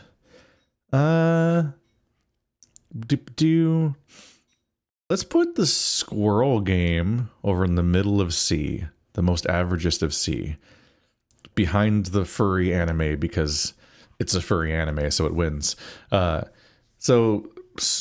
God, what is it even called? See, that's a bad sign. I think it was called Squirreled Away. I don't think it was called Squirrel Out. I think it was called Squirreled Away. Played this in a single evening with my friends. It was like a slightly Metroidvania-ish open world multiplayer crafting and building game. Just like it's one of those post Minecraft things where you can kind of like build a little base with like some scaffolding and stuff, and you like climb trees and gather nuts and so on. It was all right. The mechanics for climbing the trees and stuff were kind of satisfying. It was like an all right way to spend an evening, was just binging the whole game in 4 hours with my friends. The fact that we had like 4 people meant that we just like obliterated the entire thing in one sitting. It just didn't really have all that interesting of goals or interactions necessarily. It really was just run around, grab these things that let you craft new upgrades or equipment or whatever and tools. Then you go into a later zone and you get new parts to craft better versions of the tools. So it was like Minecraft tools with their tiers, but without the part where you have all that much gameplay going on. Because it wasn't like a Minecraft world where it's like a fully mutable thing. Because it was a series of gated, like, public human parks that you were running around in. And you have to, like, gain access to the next zone each time. Like, at one point you have to, I think you have to repair a cannon and fire yourself out of it. And then you then get past a wall and open the door. And now you have that part of the map unlocked. And it just went pretty quick. It wasn't that involved. It reminds me of that like quaint era of Xbox Live, Xbox arcade games, 360, where games like were first starting to cost like $15 or so, and you get like these like things like a insanely twisted Shadow Planet and stuff like that, like these like cute little games that were inoffensive in their design, and you just kind of beat them in one sitting and never thought about them most of the time ever again. But it was like, you're like, that was all right. Sure. All right. Let's see. Monster Hunter Wilds came out this year. I think I might just stick this like right in the middle of B. Like it's not bad, but I was like indifferent to it. Maybe put it like right after Vampire Survivors. Because like I have more feelings about Strafat and stuff like that. Like it makes me feel cooler. I'm tempted to upgrade Strafat actually to being a higher tier. We'll see if I feel different about these boundaries. Monster Hunter Wilds, it has the recurring issue that I've had because I started Monster Hunter with Monster Hunter World, and I like the gameplay and I like the co-op. And in this case, I played the whole game in co-op. I just played it with my friends. So it was a different vibe, much easier because we were blazing through it mostly, and only a few fights could really actually kill us enough to make us start over. Was playing around with hunting horn to help out the team, but it just wasn't that interesting. There's a few new monsters that were cool, but overall I'm like, I just did World and Rise and then Wilds as each of them came out and their expansions. And Wilds, I'm just kind of like, this is kind of repetitive, right? Like these games feel really similar. In particular, Wilds feels a lot like World, to the point where it feels like another expansion for it. Rise kind of had a different like energy and pacing to it a little bit. And to some extent, I'm just like, it's just a lot of time to spend playing games that feel really homogenous to some extent. But specifically, I was missing the fact that like Rise was a little more arcadey and let you just play the fucking game already, man. World and Wilds both have a problem where they're like, we're going to be immersive and we're going to do storytelling. You're going to go into this environment and you're going to walk around and you're going to try to like trigger the next story thing when a cutscene happens. And then once we reveal the monster, because we don't want to spoil it, then we'll allow you to actually be online and play with your friends. And it's like, ugh. I'm like, it was bad in World. It's even worse in Wild somehow. I'm just like, you guys need to figure out how to make it so you can just play this game in permanent multiplayer where you're always with your friends and just make the cutscenes work somehow. We did it in Perfect Dark all the way back in the Nintendo 64. I don't know why. Like, you can play Halo and Perfect Dark and all these other games with your friends. Why can't I play Monster Hunter games with my friends the whole time and have the cutscenes just not acknowledge it or whatever the fuck? Just who cares? We don't watch the same cutscene together. But no, they're like, no, you have to be in a single player game for the story and then a multiplayer game for the fights. But you can summon your friends into your lobby for the fights once they start. So there's a whole rigmarole that in worlds in Monster Hunter World and Wilds, where when you're playing with your friends, you all launch the same mission at the same time. You all try to trigger the story bits, and then when the fight starts, two of you leave your games, and the other one summons them into their game. And then those people then appear in that world after loading, and then have to run from the spawn point all the way to the fight, and then you can finally start the fight. And I'm like, man, you guys make a multiplayer game. Why is the multiplayer so shit? And someone's definitely going to say, it's because you just played the whole story alone and played the and you play the end game in multiplayer. And it's like, that's stupid. I know that that's the de facto answer, and that it sucks to do anything else. So that's the way to do it, so that doesn't suck. But they could just make it not suck. And they did it. They did that. They made it not suck. In Rise, the game that happened between these ones didn't have this problem, if I remember correctly, and that was mainly because it didn't try to do all of these immersive cutscenes that are doing the story in the fight, which barely function, honestly.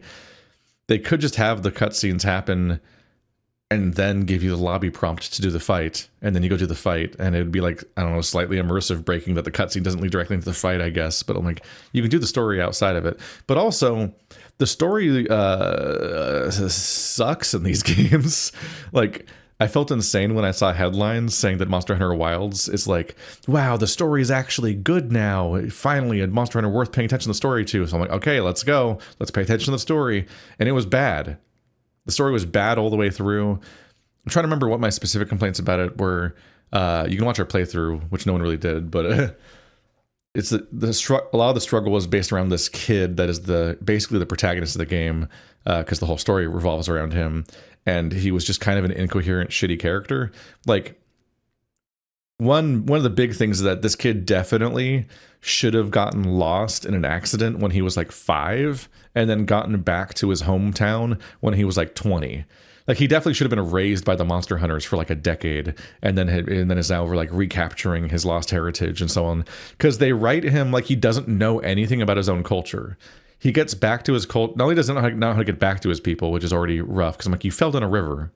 Go back the same way. It's like, you can't be that lost. But whatever, ignoring that part, it's like he gets back and immediately his people just start expositing the history of the culture at him, the kid that grew up in that culture until like a month ago or something. So it's like, why? What? Like, the whole story only really makes sense if this kid actually got raised by the monster hunters for a significant amount of time and was genuinely lost to his people for a long time and is now finally learning his place in society. But he was gone for like a week or something, as far as I can tell. So he just hasn't significantly changed in the time since, and we barely know him.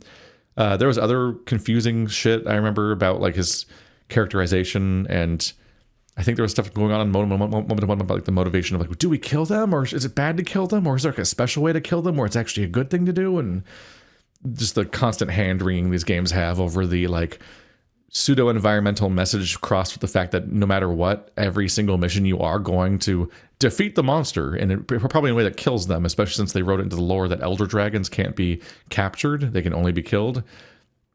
So every game is just always like, oh no, an environmental catastrophe, some kind of elder dragon or something is disrupting the ecosystem.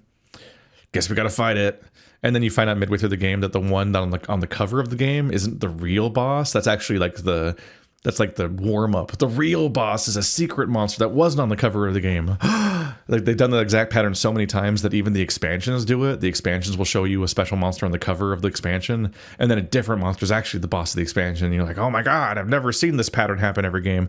I just don't care about the story of these games. I paid attention, and it's just not really worth it. So if the story makes the experience worse for players, then figure out how to make the experience good for players, and then tell whatever story you can in that context if you want. But like, they don't seem that inspired to tell like super interesting and cool stories because they keep not doing that. They keep telling almost the same story with the same structure and the same verbs, which is restricted by the fact that Monster Hunter is so restricted to just being about that.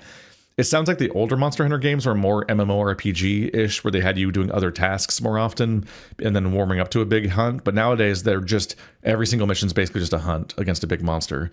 So the narrative leading up to it is just the same thing over and over again. And it's just, I'm fine with a video game wasting breath and just kind of hyping it up because, you know, we all like walking into a Dark Souls 3 boss chamber and being like, this seems like it has narrative weight, whatever the fuck's happening in here. It's like having some kind of hype involved is always fine. But they've got to revamp the story so that if it's going to be this uninteresting, at least it's not getting in the way of players just having fun with the game. Like, let me just play with my friends and the store cutscenes can take whatever form they need to. But other than that, it plays like Monster Hunter. There's some improvements and some stuff that where, I don't know, I'm not actively keeping the memory fresh at all times, so maybe I don't remember clearly, but it seemed all right. It's just another Monster Hunter game. I feel like I never heard about Monster Hunter Wilds ever again after it came out, so I feel like maybe a lot of people didn't talk about it very much. Probably. Yeah. Anyway, let's see. What's a bad game? RV There Yet is pretty bad. Let's put you at the end of C. RV There Yet is another game that's kind of following in the friend slop genre, which is like Lethal Company, Peak, Repo, which those games are on here too. Lethal Company's too old for that, but Peak and Repo are in here.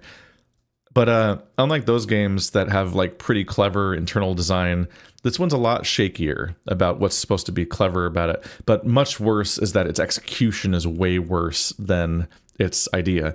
Its idea is like okay, which is that you are driving an RV with your friends.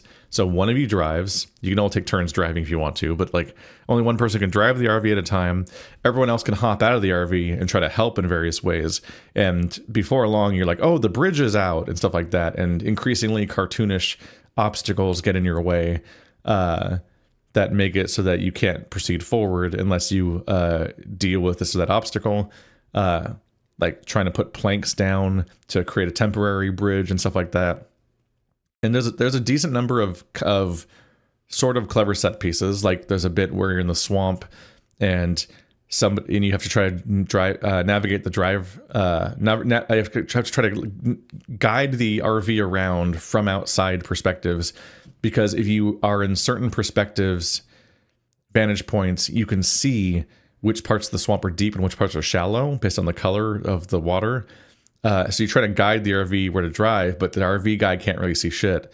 And like moments like that are neat. And like I had a moment where I took the plank that you can hold, which you hold straight up, and I was like using that as like a guide, which was like a fun little moment. And the first few times that you use the bungee cords or whatever, the tethers to tow by attaching yourself to various things and using that to like lift yourself up a wall and stuff like that. Like those are all fun little moments for a bit. The game is just super unfinished and super cheaply made and super janky. And it's had some level of success, but they seem to have responded to that by making a second map, which new content is good. But the first map has so many issues with its overall layout and like set pieces that don't work. There's like a part where they have a huge ramp leading to a big jump, but then you only have to jump like 10 feet because presumably you just can't actually ever get that much speed with the RV. So the ramp just is kind of pointless. There's just a lot of very janky, weird moments. There's like there's enemy bears and stuff like that, but they look like a horrific like clay turd thing. Just a lot of like weird, ugly visuals, janky moments. The armor is weird. Like there's physics things that are weird about the game, where like if the RV takes a hit, it might lose literally all of its cosmetic plating across the entire RV. Like you can physically spend spare parts to repair all the panels on the RV. Otherwise it just looks like a skeleton and you can fall out of it. And so half the time they just all fall off at once across the entire RV in every direction. And you're like, that can't be the intended behavior of that. We had moments where the RV's wheels that are kind of magnetic in their physics would like be stuck on the other side of an object away from the RV. And now the RV was like clipping into the terrain and freaking out. There's just a lot of stuff that's just like, it's just not done. A lot of stuff that just we're like, we had fun with it, and that has its own value, and like I'm not taking that away from them. But I would like the game to also be good and work well and not have to fight elements of it at times and stuff like that. And some quality of life things, like it'd be nice if you could save manually at the checkpoints, because right now there's a bunch of gas stations that act as the checkpoints across the map as you're trying to traverse the map. And every time you get to one, it saves immediately. Then you go inside and grab a bunch of spare parts and you repair the RV and do a bunch of other busy work for like 5 to 10 minutes. And then you leave and then you fall off a cliff and die or something. And then it respawn at the checkpoint before you did all that maintenance. And it's like, why does the checkpoint have to save as you're entering and not when you're leaving? Or maybe save when you enter, but also give us like a payphone or something to interact with, like a prop that's in each base that you can click on that lets you save again. So you can then save after the work you did. Just like there's a lot of things like that just like it's just hard to give the game full credit when it just feels so messy the whole time you're playing it that I just feel like slightly insulted at times. They added a new map and it was so poorly implemented. I haven't played it yet, so I don't know how it works. But they fucked up so bad at implementing the second map that the first map, we were still playing the first map. And our map in it, so I'm saying map is in stage, but now I'm talking about map is in like the paper map you look at to see where you're trying to go that's like where your goals are and where you are right now. The paper map in the first level became the map of the second level. They overwrote the map with the wrong map. So we're still playing the first level. It got updated to add a second level, but we're not playing the second level. And now we can't look at a map to see where we're going for the entire last 4 hours of our playthrough because the map has been replaced by the map for the second level. Like, come on, man. Like, these are all bad. These are all bad. I know game development's hard and I can't do better. And I get all the credit for making what you made. And we had fun with a lot of moments in the game. And the final set piece is very funny and so on. But come on, man. You gotta play test that, right? You can't be deleting the map from the first level with this and replacing it with the one from the second level. That's insane. Oh my goodness. Wild. But then we can probably rank our other friend slop games if we want to. Between Peak and Repo, I think I'd have to put Repo in B after Strafat. Repo is really interesting. I don't know if I actually like it more than Lethal Company. I think Lethal Company still has its charm, and I don't think that's entirely because of the Hyena mod, but it definitely helps.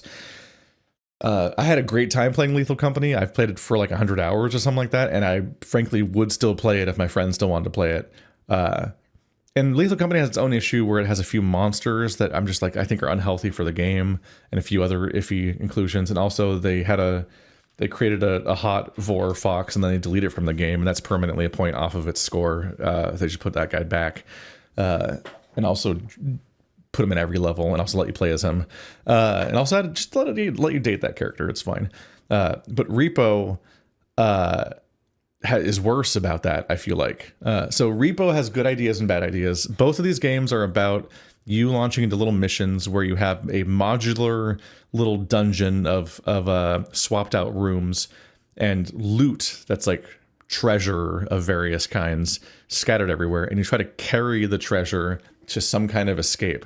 In Lethal Company, you land on a planet, and then you go to the interior area that's on that planet, run around grabbing stuff, avoid monsters in there, come back outside to the surface of the planet, and maybe have to avoid monsters on the surface of the planet too, especially if it's after nightfall, and then try to get back to your ship and take off. And you do that manually. In Repo, you're navigating through a mansion of some kind from the get-go. There is no like outdoor part. And there's a bit of a streamlined, interesting approach where you have like a shopping cart essentially, and you carry it going forward, and you like put stuff in it. So you and your friends kind of have like more of a cooperative process. And Repo, Lethal Company was more about you guys splitting up and trying to cover as much ground as you can. And that led to horror and comedy, because you would have to be effective, you'd often split up from your friends and not know where they are and not know how many of them are even currently alive. Then you would just like find their body and wonder what did that, or know what did that, which is worse sometimes. Or just you'll not hear from someone for 5 minutes, then you just hear them screaming and running by at one point, and then a spider following them, and it's just like, it's for them it's scary, and for you it's hysterical. Repo is so fucking entertaining for those reasons. Lethal Company is so entertaining for those reasons. But Repo takes it in a different direction by having it be more focused. So it gets its own identity by having you all stick around this shopping cart and try to jam items into it. And then you get 3 checkpoints that are deeper and deeper into the level where you need to turn in a quota's worth of loot and then cash that in. And then once you cash in all 3 checkpoints worth of loot, you've like sort of cleared the level, and now you need to make the mad dash back to the beginning of the level to escape. It's a very different structure, while still being very evocative of Lethal Company, and it is very fun in its own way. Part of my struggle is that just some of the monster designs suck. I haven't played that much of the new update, so I don't know how it all works. And sometimes there might even be things that are manageable, and I just don't understand things about them or something. But like, there are definitely a variety of monsters that are just like extremely lethal and hard to avoid, and it's just not clear what you can do about them. And sometimes even when you get tools to deal with them, they seem to still not work for shit. And they're also like oftentimes like oppressively aggressive enough that they just kind of like clear out the run on the fly. And like some of these enemies are just really rough to deal with.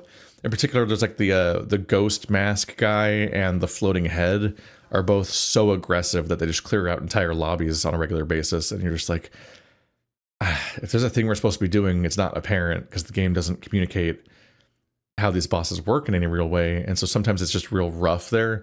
But overall, pretty solid entry into the genre.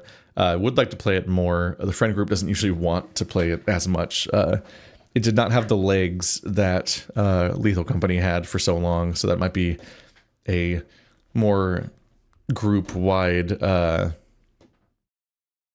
review of that particular thing, I guess.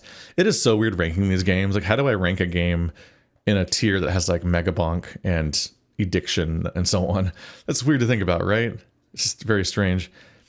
Anyway, I think I'm going to put Peak right after Mega Bonk. Peak is pretty fucking great. It's pretty peak. It's the new. I was gonna say it's the newest entry in the friend slap genre. That's definitely not true. There's so many of these. Like, we played one about doing found footage YouTube vlogging or whatever at one point, and I hated it, and we never played it again. There's so many. But Peak is a game where you and your friends crash at the base of a mountain and have to climb up it, and you have to do that via like physics engine shenanigans and like having a stamina bar and using a bunch of gadgets that are like just as likely to harm you as help you half the time. Lots of cooperation. There's like some very nice cooperative elements in the game that make it very fun to play, because like you all have your own inventories, so you can work together in interesting ways and like look after each other's wounds and stuff like that. There's a nice mechanic where if you climb a thing first, you can then reach down and help the next person climb up, in that you can reach your arm out, and then when they're climbing up towards you, if they reach a certain radius within your range, they'll then like magnetize up and you'll pull them up, which cuts down the effective amount of stamina they need to climb something. So if you are a few levels deep and one of you is wounded or hungry or is carrying more stuff, then the person that's lighter can have their own special role by helping boost them up to get them over a bunch of ledges that they don't have enough stamina for. There's a lot of special items that are fun to play with. They've added 2 new levels so far that are in the rotation, and they're full of all sorts of insane, hilarious, and irritating mechanics. Like, it's just a lot of fun to see what plays out in this game. Just a lot of utter nonsense. I don't have a lot of complaints about it. It also has a pretty elegant way of handling difficulty, which is not uncommon. It's the same thing as like Balatro and some other games, where when you beat the game, you then unlock a difficulty that adds a modifier where one more bad thing is being applied in some way. Like you take more fall damage, or items are heavier, or something like that. And every time you beat the game, you unlock a higher difficulty where they add another modifier, and the previous ones are also all there. So they keep adding all of those until it's almost like the version of the game that has all those mechanics enabled is like the real game, and you're essentially like unlocking the real thing. And before it was easy mode essentially, which is pretty neat. But we are hard stuck. We got hard stuck for months and have still not beaten it. The difficulty where they make it so that it's cold at night. It's just so difficult to make it all the way through when you have this giant ice meter building up every single time the sun goes down, and the only way to fend it off is largely to have everyone just stand together in a big pile because the body heat of everybody fends it off. There's a few items too that can help temporarily. It's just so difficult to get through, but in particular, most of our attempts at like the peak of us playing this game was before they added to the new maps. So the third level was always Arctic or tundra or whatever. So it's an ice level. So that level already has snowstorms. So snowstorms happen at random intervals, and those make you really rapidly build up an ice meter. But also nighttime builds up an ice meter continuously, which means that if you get caught in any amount of snowstorm, you get an ice meter, and then because it's nighttime, you also can't very effectively get rid of that ice meter because it's still cold ambiently, even if you are huddling to fend off it getting worse. And it's just so many moments where we thought it was going to finally be the one, and we finally got really far, and then like a snowstorm pops up at just the right moment, and literally everyone just disintegrates on the spot. Like just everyone instantly has no health left, and you're like, fuck, okay, damn, there it goes. There's so many moments where just one snowstorm took everybody out. So that's been rough. But overall, it's been a pretty engaging game. Way more fun than I ever expected it to be because it's just a goofy, funny little thing. But it's a good time. It's a real good time. Let's see, who am I going to be mean to? I think I have to do it. We're going to have to put Nia in D, I think. Nia is a Riven-like, I guess, which is what I was really excited about, is that somebody made the effort to put in years of effort to make a pretty authentic looking new like Cyan game, the people that made Mist and Riven and so on. And it really looks like a spiritual successor to Riven. This does not pair well with the fact that a genuine remake of Riven that was one of the best games, that was probably the best game Cyan's ever made, came out last year. So we have a very recent reference point for what this is like. And Nia just misses. I made a video on this channel where I complained about this already, but it just misses the mark so hard. Like the visuals are so good, they're so well done, and a lot of that, like the bones are all there, but as far as the actual puzzle design and the narrative design goes, it just does not seem to get what makes the Myst games so good, and that's fair. Admittedly, I'm surprised that it didn't like seem to even know what it was trying to recreate necessarily. I guess that's what's befuddling, is that it didn't seem to value what I value about those games, which was surprising. But I fully expect people not to be able to capture what makes those games good, because it's rough to have to be that good at writing and doing the surrounding like puzzle and narrative design while also having to make the game, and play testing all that, and like knowing how to like execute on all of that. Like it's complicated in a way that I don't even know how to process, like the idea of making a game like Riven. But it's so important that a game like Riven is specifically about a place that people live in, and the puzzle you're trying to solve is inevitably some variation of like what's up with these people's culture, what was this thing used for, how does this device function, how did they get around, and so on. Because generally speaking, you're in a place that people live in, and a bunch of stuff is like turned off or disabled or broken, then you need to like kind of put it back together, or unlock some gates, or decipher their language and numbering system and stuff like that. It's almost always about that. And specifically, the Riven and so on have like long journals and text documents that really fill in the story of what's going on, and really fill in, it's this interesting textured narrative about a father and about a son and his abusive father, and the natives that he's trying to colonize, and so on, and like all these like interesting elements that all come together in a clear narrative where everyone has a clear role and so on. And as you learn what's going on and what each room means and what it was used for and so on, you then figure out how to solve the puzzles, because like that understanding is tied to being able to solve the puzzles. Like there's just, it all works together in such a unique and specific way. Nia doesn't do that. It has exhausting lore dumps of extremely long text documents that are just so full of proper nouns and names you don't understand, and you'll read the whole thing and just be like, not only am I not sure what the relevance of this is to puzzles, I'm not sure if I'm understanding anything about the world, because I'm not sure if I can even understand these sentences. And then you'll go back later and you have to loop back and forth, and it's like, by the time you're beating the entire game, you might be able to finally go back and reread every document, and you might finally kind of understand most of them, but it's still not that satisfying, and it's still just not that helpful for understanding what to do with like the puzzles and the mechanics and everything. Like it's just a rough time where you're like, that doesn't work. No, sorry. And in a game like this, unfortunately, the writing is so important that it just kills everything else, because how well you understand, and also how much you enjoy the writing, and how much you engage with it, and it improves the experience. The whole thing's hinging on that. If you lose that, then everything's kind of fucked. Like the whole thing completely falls apart, and you're just gonna have a really rough time. So Nia is such an ambitious and cool game, but I would never want to play it again. I kind of did. If it wasn't a Riven like kind of thing that I was kind of like so curious about, I wouldn't have even finished it the first time, probably, because it was just blah. No. What do we got around here? No, I'm not a human. I think I'll put this pretty high, actually. After Threefold Recital.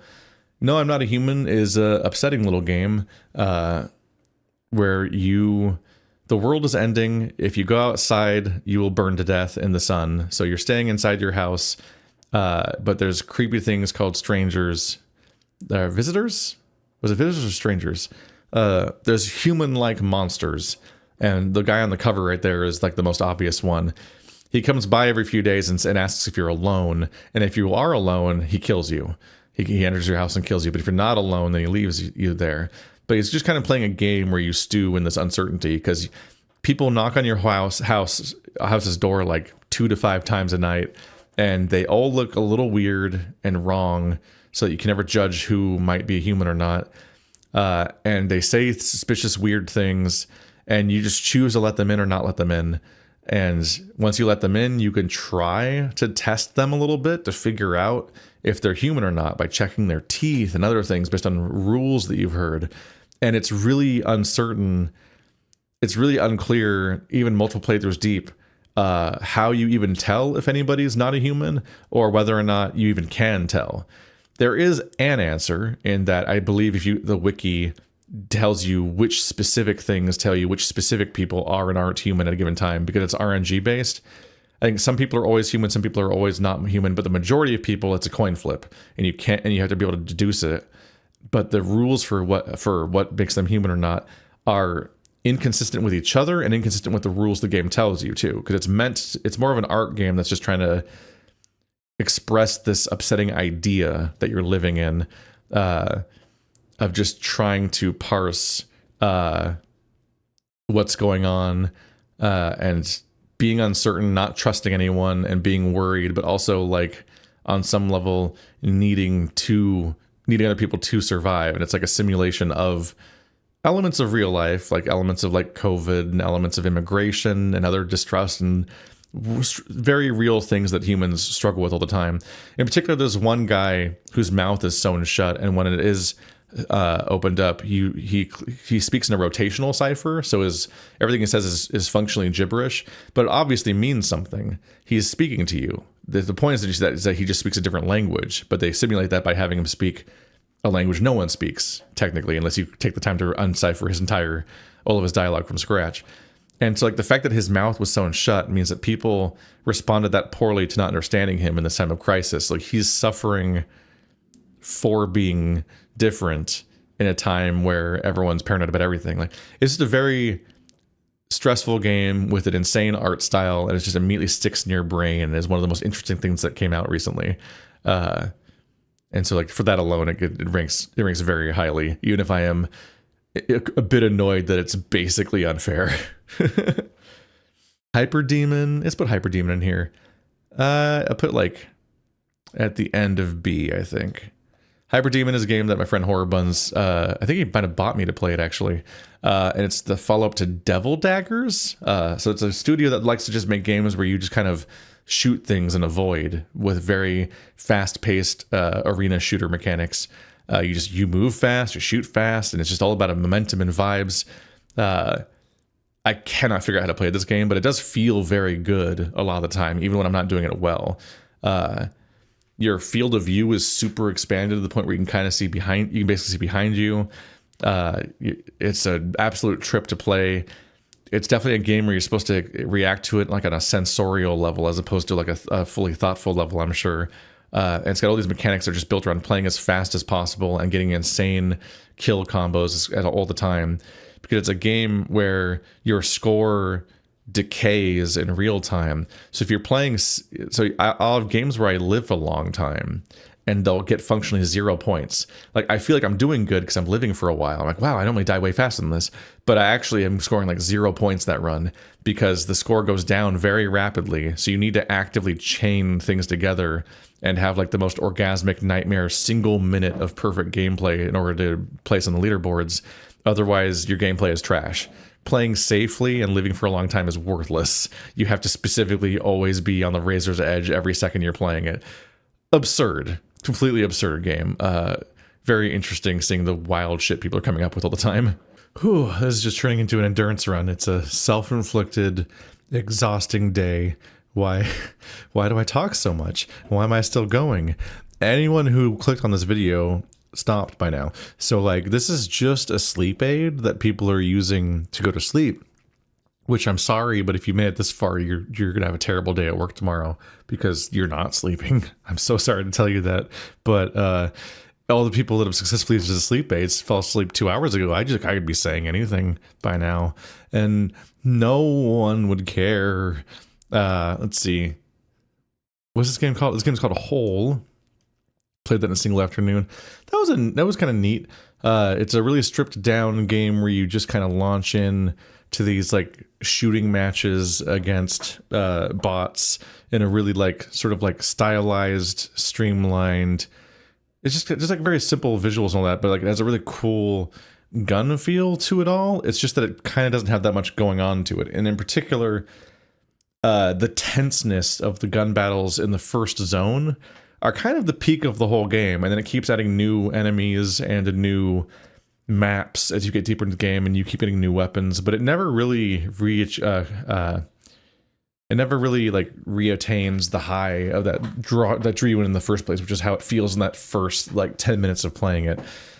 So that's just kind of the issue there overall. But yeah, basically it just launches you into an office building, and there's enemy bots coming at you, and they die very quickly, you die very quickly. And as the longer you survive, the more intense the fight gets. So there just are more and more enemies, some of them are fighting each other, and you can loot stuff from them, and there's like an increasing number of like secrets and progression systems that you kind of like figure out in real time, not knowing going in that stuff even really exists, and sort of piece that together on the fly. So that's all kind of interesting. Orcs Must Die Death Trap. Immediately forgot this game existed. I like the Orcs Must Die games a lot. 1, 2, and 3. 1 is kind of irrelevant because 2, I think, has all of 1's maps in it, so you can just play 2. And that was all we had for a while. And then they made a shitty, they made like a shitty hero shooter or something that just wasn't any fun. And then Fortnite came out, and Fortnite was just shitty Orcs Must Die. People don't remember this because people now remember Fortnite as the Battle Royale game, which it wasn't when it came out. it launched as Orcs Must Die, but bad, which was really embarrassing because Orcs Must Die is like a $20 indie game that had already been around for years at that point. And Epic Games are the people who previously made Gears of War, so they should have a better game after like a decade of development than what Fortnite launched as, which was a terrible game. So Orcs Must Die has the crowning achievement of being better than Fortnite at being Fortnite, so much so that Fortnite gave up on being Fortnite and became PUBG, and then that became so popular that it rewrote history, and people forgot that not only did Fortnite have a failed launch, it also just ripped off PUBG like note for note, except lazily, in that they couldn't implement half the features, and then that became its style, I guess, and it accidentally became popular, partly because it has cartoony graphics and partly because it's free, because being free is how you get 1 billion children to play your game.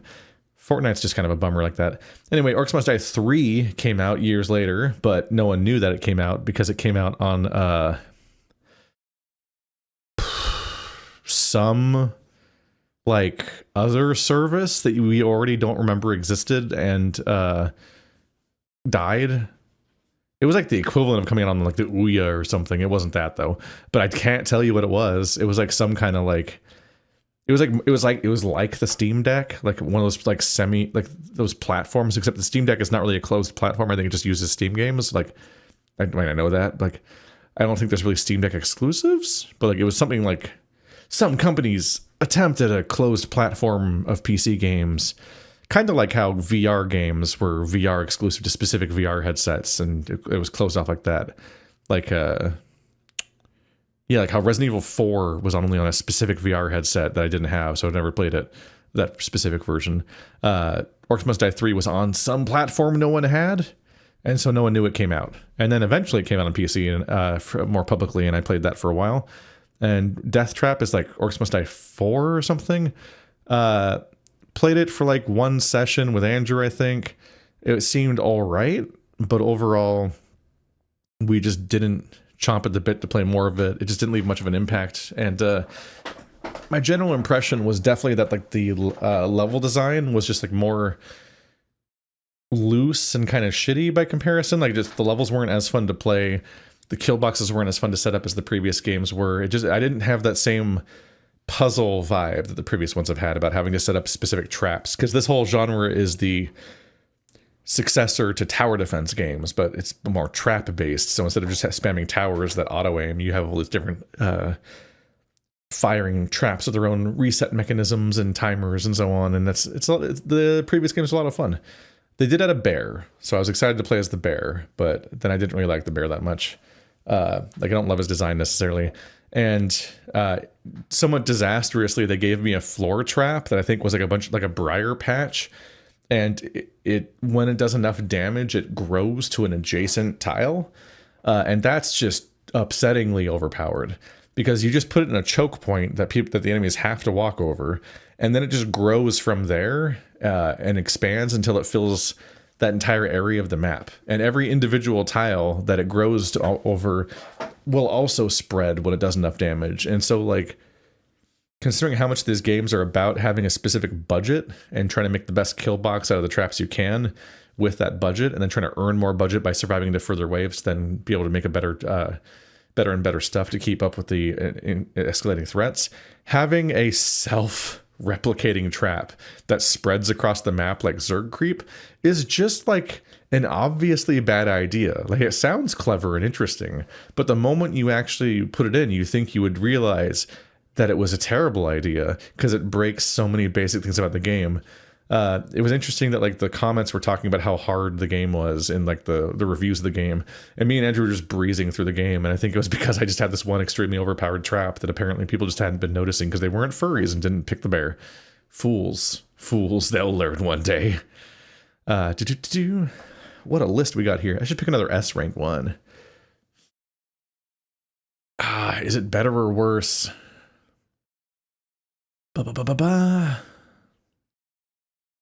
There's a few candidates for S rank, and it's going to be really hard to pick between them. I think I'm going to put 1000 times resist up here in S rank after Back to the Dawn. the main thing here is that 1000 Times Resist is probably the best written game of the entire year. It's got an important and incredible narrative all the way through. Fantastic, incredible game that you should be playing, and no one has. Completely flopped, I think, by comparison, or at least like has nowhere near the recognition that I think it should have. Easily a Game of the Year contender and a year-defining game. It has some pretty terrible production values. In particular, sometimes it has extremely good direction and art direction, and other times it looks like shit. In particular, the roughest thing about this game is that all of its dream sequences and set pieces that most of the narrative takes place in look better. But the hub world, the city in present day, where you spend the most time free roaming and talking to NPCs and like getting as much background as you can and really squeezing the blood out of squeezing all the juice you can out of the game to get the full experience. That place looks awful. The lighting's fucked up and flat. The textures are like too like plain and repetitive or something.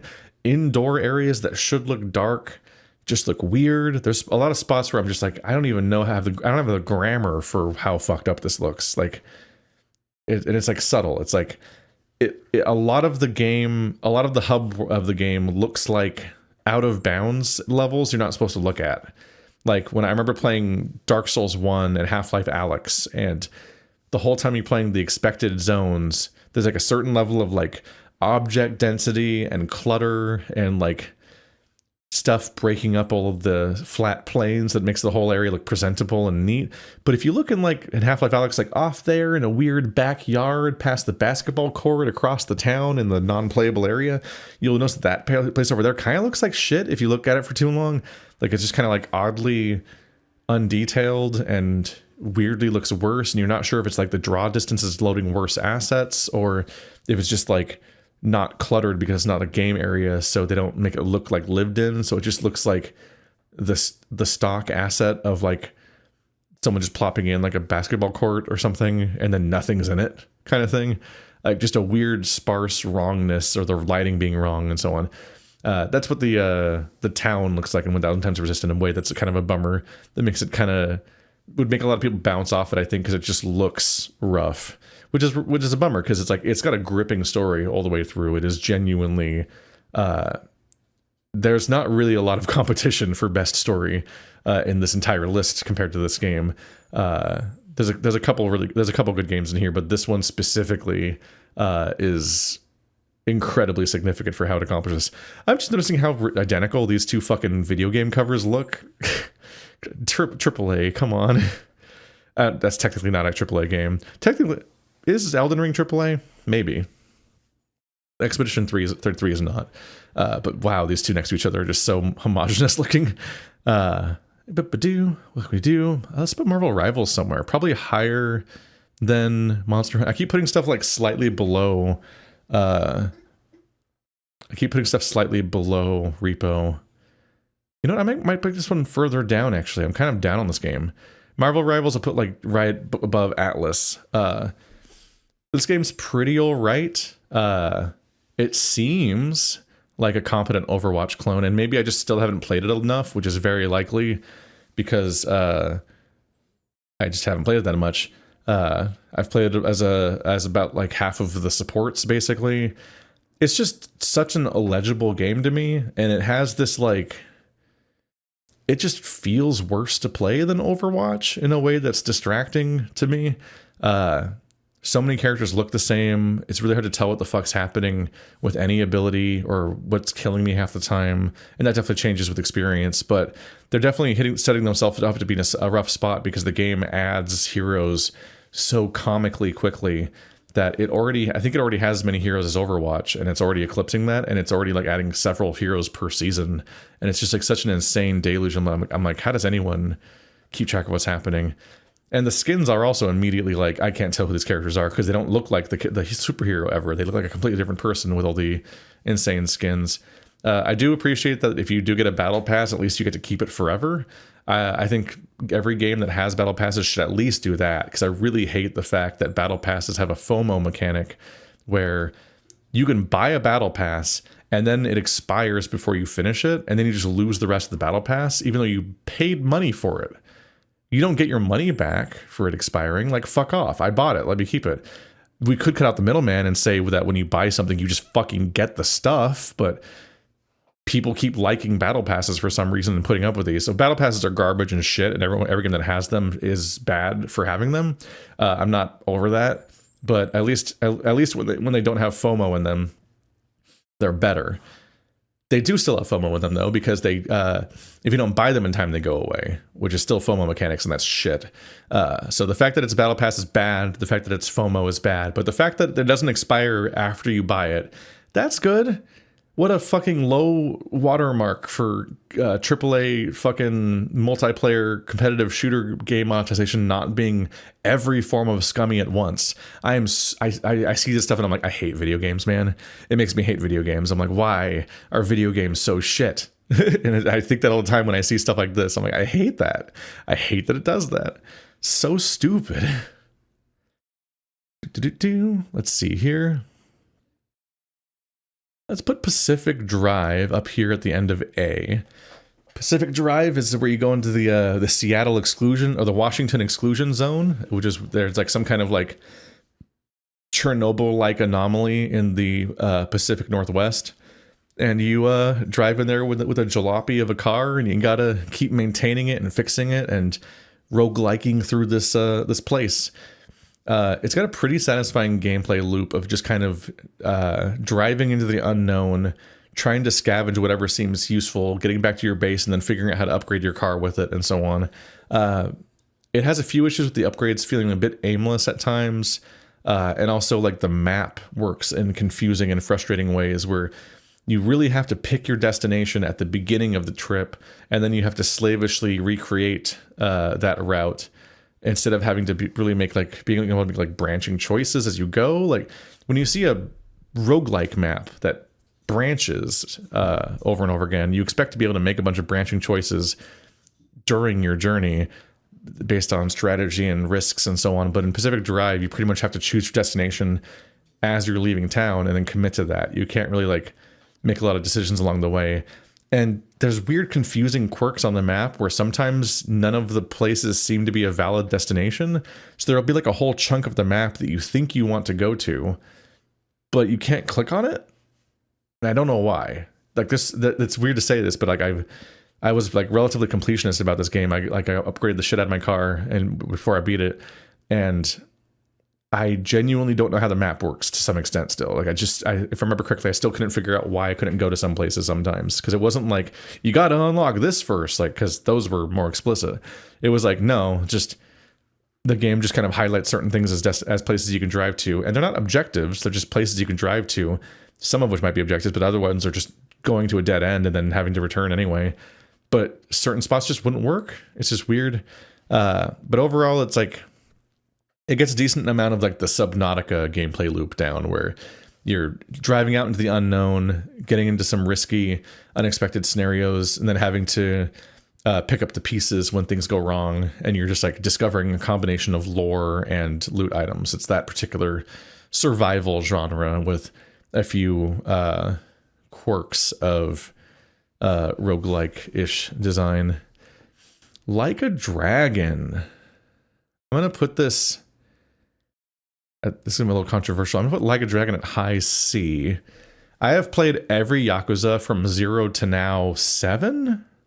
I played Yakuza 0, 1, 2, 3, 4, 5, 6. This is 7, Like a Dragon. And then I've also played Judgment. So that's 9 Yakuza games. Like a Dragon is rough. I don't remember every detail because I played it at the beginning of the year, but I binged the hell out of it. And it just has...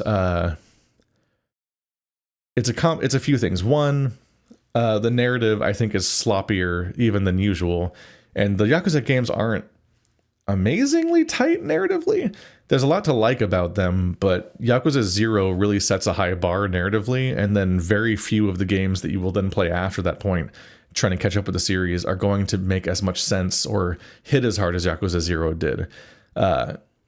Like 4, 5, and 6 were all pretty rough. 7 might be a bit of a step up from some of that, But I remember there being some very strange elements, very strange characters. I don't mean that like weird or quirky. I mean like, what are they doing with some of this?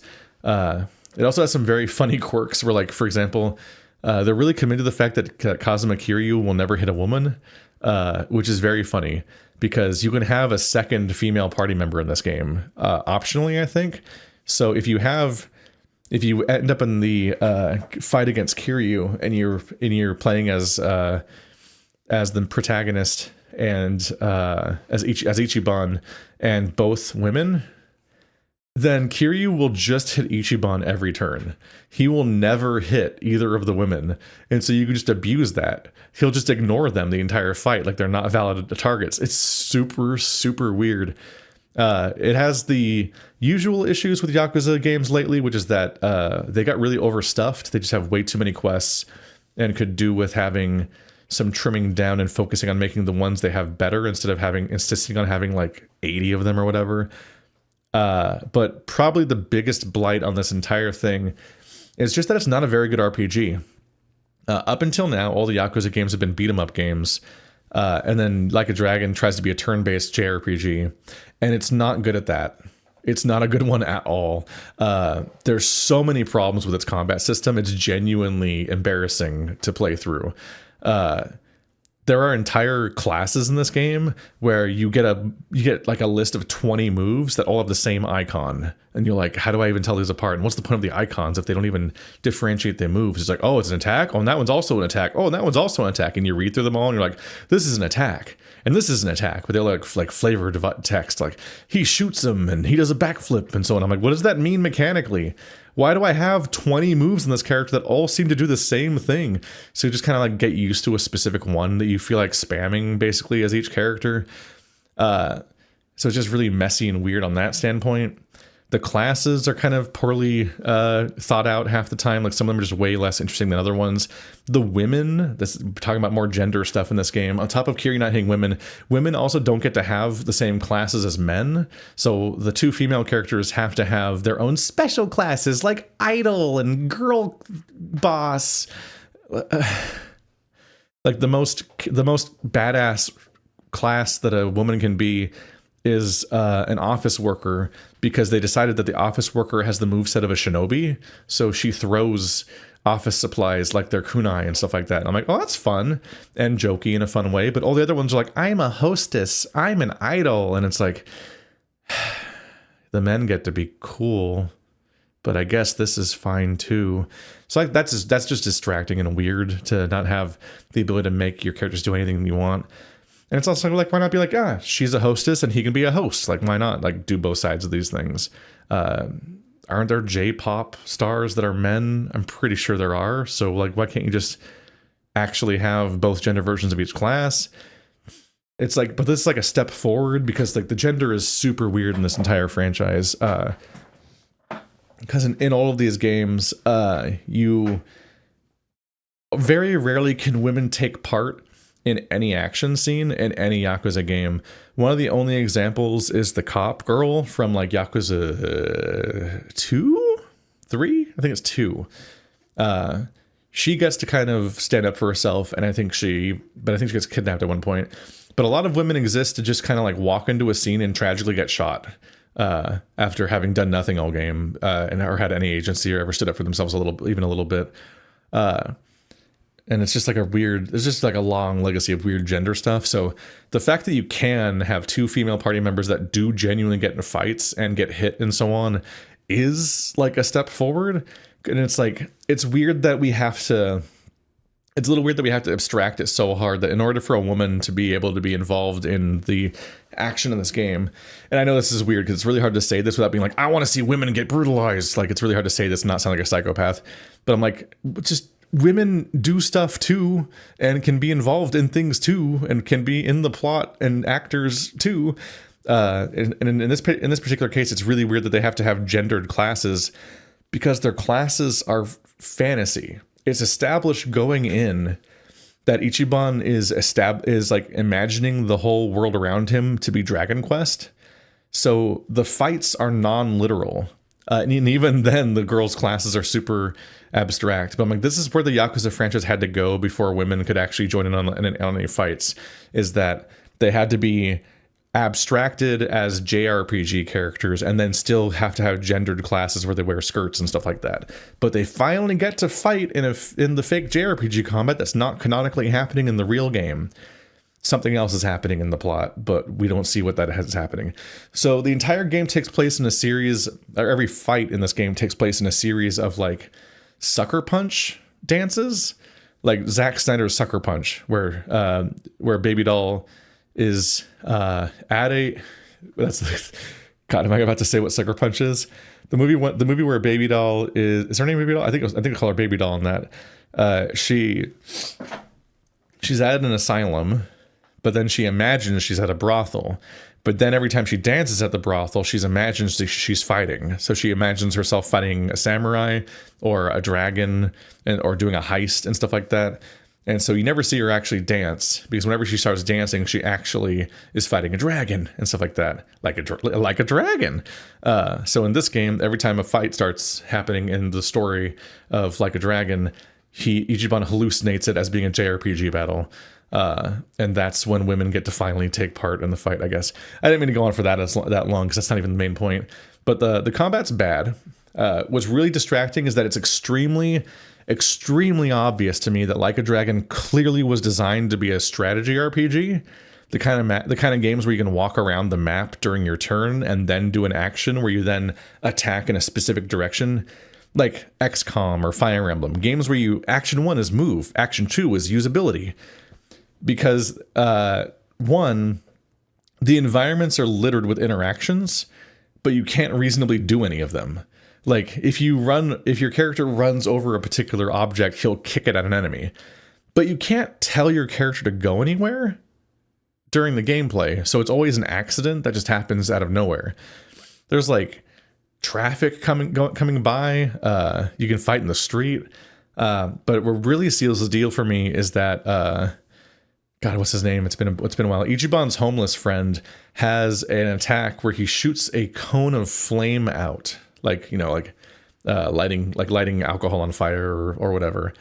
So he spits a cone of flame out, and it never hits shit.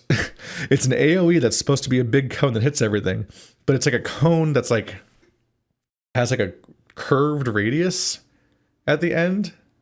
So it's like cone and then like a curved radius there or something is probably what the hitbox is shaped like. So if you target a guy that's in a group of enemies, it'll somehow almost always just hit him and none of the surrounding people, despite being listed as being an AoE. And I'm like, God damn it. Because like I can immediately see like, oh, this is a move that was meant for a different, better game where you could tell this guy to stand here in relation to that group of enemies, and then you'd get a targeting cone, and you could see where it was going to aim, and you like swoop it back and forth, and like, okay, yeah, this is where I can put it, that position it to line up with the most enemies. If I fire it here, then it'll hit all of them at once. You know, like Baldur's Gate 3. Like, it was going to be that kind of game, obviously. Instead, the dumbass AI is like, oh, it clicked on this guy, and that's all the control you have, because once again, you can't tell him where to stand. You can't tell him where to do. You can only click on a guy and be like, attack that guy, and hope that it works correctly. And he will stop the millimeter the enemy is in his range, and then just blast him with the very, very tip of the AoE cone, and it'll mostly miss. And I'm like, what the fuck? They gave you an attack you can't control and didn't design the AI to aim it well? Like, why wouldn't they make the AI place the enemy in the middle of the attack cone so that it would hit surrounding enemies? That's so obvious. But instead, he literally stops the moment that it will technically hit the enemy, and then he fires it. And so many attacks work that way. It's just really shit. Like, I was shocked that so many people were psyched about this game and said it was great when it came out. Like, as far as I knew, Like a Dragon was, like, really well received. It was not very good. It's like the longest one so far, and it doesn't use its length well. It has a million issues with its plot here and there. But overall, the biggest drag is the fact that the combat is this ever-present force. Because it used to be if you ran into a random squad of dudes for a second, you just get into a little fist fight for 2 seconds, and you would have some fun with it. Because like Kiryu had a billion heat actions. So you'd be like All right, well, stuck in a random incidental fight. What heat action do I want to do? Oh, there's a post over there. I can see if I can break his spine on that post. There's like a one where he'll make him sit on it bad. Sit on it bad. I can pick up this motorcycle and slam that on him. Oh, we're near one of the shops that one of my the quest NPCs I interacted with before is. I can do that really upsetting heat action where they stick his head in the microwave or whatever. Like, there was a million things that was baked into the Yakuza franchise that broke up that increased the variety of combat, which itself was relatively low impact, relatively low commitment because these random encounters would be over in a few seconds anyway. But you had like a billion playful things you could do for your own amusement just for the sake of it. But now it's a JRPG with turn-based combat, so all you can do is pick a move. So you just pick the same moves over and over again, and they're not interesting. And the combat's not fun to watch play out, and it takes forever. And then the game will be like, grind. You should go grind. You should do repetitive things. Do this quest where you fight that thing 100 times. Go farm resources to get this upgrade. Oh, you want to have stronger weapons? Well, too bad. You got to figure out which one drops this really obscure material that has no intuitive source. Look up the wiki. Ah, it only drops off of Hobo level 3. Where does that hobo spawn? It's so fucking awful. It's just so bad. I'm so sad that it was that bad because I've at least liked every Yakuza until now, even if there's like ones that I have plot issues with or the ones I have structural issues with. Like I think that 4 and 5, I think having all those campaigns was a bad idea and it messes up a lot of things about the storytelling and the structure of the open world and the progression systems and so on. Makes them really bloated and weird, but also rushed at the same time. It's really disorienting playing those games. So yeah, I wanted to like this game. I obviously like the Yakuza games or I wouldn't be playing like 9 of them. They're not short. So I'm like really specifically bummed out by how bad Like a Dragon was. I've maybe heard that Infinite Wealth has better combat at least now, the second time around, which you would hope so. I just wish that they would have come up with a compelling combat system the first time before they made a full game with it. But I've also heard that going forward, the story is getting worse with each game. So I guess I'll find out if that's true or not. They also keep coming out so quickly. I'm behind by 3 of them now. So like you might be confused when I'm talking about Like a Dragon. And it's because I started with Yakuza 0 when it came out. And I've been playing like 1 or 2 of them a year since then. And I'm like finally getting caught up. But yeah, I'm now behind by Yakuza Gaiden, like the man who erased his name, and then Yakuza Dragon, like Infinite Wealth, or Like a Dragon Infinite Wealth, and then the Majima pirate game, I guess, which somehow exists. And they're probably going to make another one before I finish this video, because at this rate, because oh my god, this video just keeps going. You think I'd make more video essays about video games, considering how I just talk forever about them. Let's find a better game. Rain World is pretty good. Rain World might be like the tippy top of tier A overall. Rain World, I'm obviously late to this one, but I finally got around to playing Rain World. It's a semi-open world survival game where you play as Slug Cat, that little guy on the cover, and you just have really rudimentary abilities, and you're trying to navigate, trying to figure out how to eat, trying to figure out how to survive day and night. There's just a bunch of competing threats. Every day there's a time limit before it'll rain again, and the rain will kill you. The rain will like flood the world, and it's an Omega level threat. But in order to hibernate each night, you need to find food. So you need to find food and eat it, and then return to a shelter in order to rest. All the while, a bunch of monsters that are way better at killing than you are all around. And it's just an extremely hostile game. At first, you just fall into a loop of just surviving and just trying to find food and rest over and over again. And then you realize at some point that like, oh, right, nothing's happening. I need to like explore deeper and actually find the plot of some sort or a new location to go to. And then the whole game like starts opening up over time. Very hostile. You feel very empowered whenever you accomplish anything against any enemy or get past them in cool ways. Because there's a million things that want to kill you, and they have so many tricks. And you just have some platforming and the ability to pick things up and throw them. and almost nothing you throw is immediately effective in any real way. Like, you can pick up spears and throw them, but almost anything that actually is dangerous to you will not even will not even be hurt by the spear in a noticeable way. A lot going on there. The biggest thing that holds it back for me is that the AI for the enemies is awful sometimes.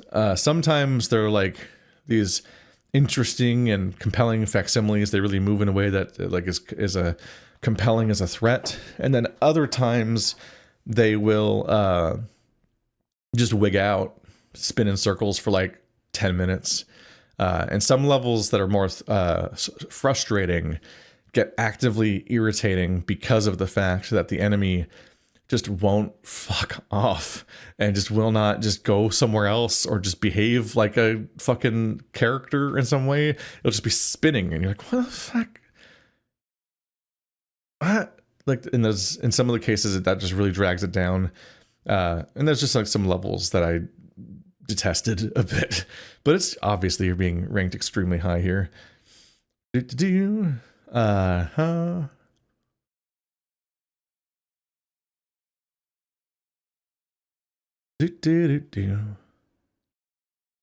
feel bad. I always want to rank everything fairly high. Some of these things are like I'll rank controversially low, but I still am like, I don't know, man. It's also like it's such a weird eclectic list that I'm increasingly like, where the fuck do you put some of these games? Because on some level I'll be like hypocritical or contradictory. I'm like, I feel like it should be higher than this game, but lower than that game. But they're already in the wrong order compared to each other when you look at it that way. So it's like, bleh. I'm gonna put Omori over here next to Monster Hunter Wilds. This is a beloved game, and I didn't think that it was as good as it should have been.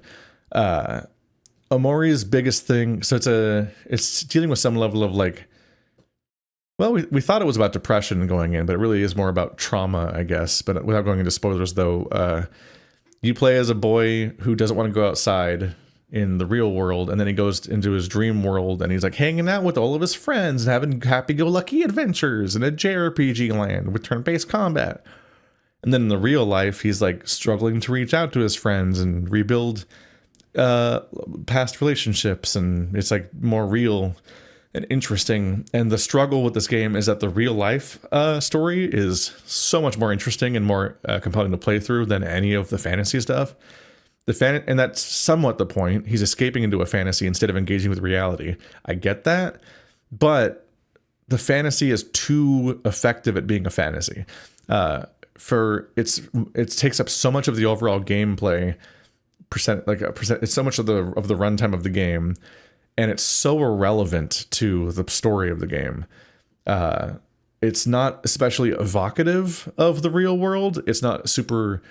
It doesn't feel like the protagonist's doubts and concerns and insecurities are like leaking into the fantasy and coloring them and motivating the characters or explaining them. Like, it feels like there should be more overlap, and like the fantasy place should be informed by reality and the things that the protagonist is avoiding, but it mostly doesn't end up feeling that way. And until like the very end when things start falling apart and so on. But for so long, you're just like, we're hanging out with the gumdrop princess and she's like gonna get married. And you're like, this character that kind of goes nowhere legitimately has more screen time than every character in the entire actual plot. Why is the game structured like this? Like, if you want to just make the point that he's escaping into fantasies, you can do that much more briefly in a way that doesn't distract from what's actually compelling about the game for so long. But ideally, you would just actually make the plot more analogous to that way. Like, there's a lot of Japanese, like, isekai stories where somebody gets sucked off into another world. Oops, that's phrasing. When someone gets taken into a different world and they... and all the things in that world somewhat reflect what's going on in the other one, and like they make more sense. Like, whereas in this one, it's just like the fact that it's the same friend group in both places, but all it really does is reinforce the idea that he's nostalgic over the innocent past version of his friends when things are better and different, and that and he doesn't want to face the new, more adult version of how things are going now. And like, you get that in like half an hour. You understand that it's making that point like immediately, but then it makes that point for like 30 more hours. And you're like, no, I get it. So like, that's just kind of a bummer, and makes it not as cool as it should have been, because it's got a cool art style. It even has a cool story. Like, if you just had the real life segments and the ending stuff, it'd be a pretty solid game. So if the rest of it was trimmed down to not bog down that pacing, it'd be a game I recommended. Instead, you end up playing a game that kind of feels like Undertale sometimes, but with no sense of pacing or whether it's outstaying as welcome. Because like Undertale was like a 5-hour game, and this game is monstrously long. Our individual sessions were often 5 hours, and we were just like chipping at it for weeks and weeks. Let's see. I think I might put this one relatively low. Not that low, but kind of low. Let's put Crow Country like right behind Kings of Hell. Crow Country is a classic visual style, like PS1 graphics take on Resident Evil, essentially. It's like, what if a game played like Resident Evil but looked like Final Fantasy VII as far as its like little goofy little characters look. Pretty compelling. It's a pretty alright game. Just relatively short and just not as impactful as it could have been. So I'm just like, it's good. It goes in the tier where I'm like, that's good, right? But it doesn't leave like a super long-term impression. And then in a somewhat similar, I realized that I called C average. My point was mostly that like average doesn't necessarily mean actively bad. So I have a bar for putting things that I actively specifically disliked, but B is my average, going by how this is going, obviously. But like, that's the intent. Like my thing is that these games are good on some level. Positive points, I guess. I think I'd put Mouthwashing right ahead of No, I'm Not a Human. Very solid little narrative. Pretty brief game. Tells its story very effectively. It's full of effective metaphor, fantastic visuals, and a fairly important story about how sexual assault is often not taken seriously and is often also treated as a narrative moment for the men involved, as opposed to actually being significant for the woman involved and so on. Like, it's just, there's a lot of good horror going on there, and it's just a very upsetting story all the way through.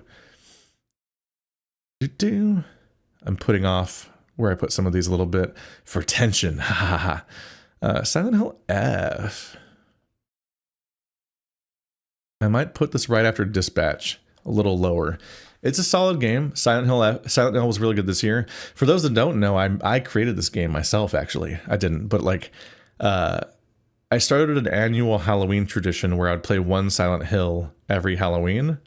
And last year I played Silent Hill Downpour. So I was out of Silent Hills. I just reached, like, I started that mission 8 years ago with the track being playing 1, 2, 3, 4, Origins, Homecoming, Shattered Memories, Downpour.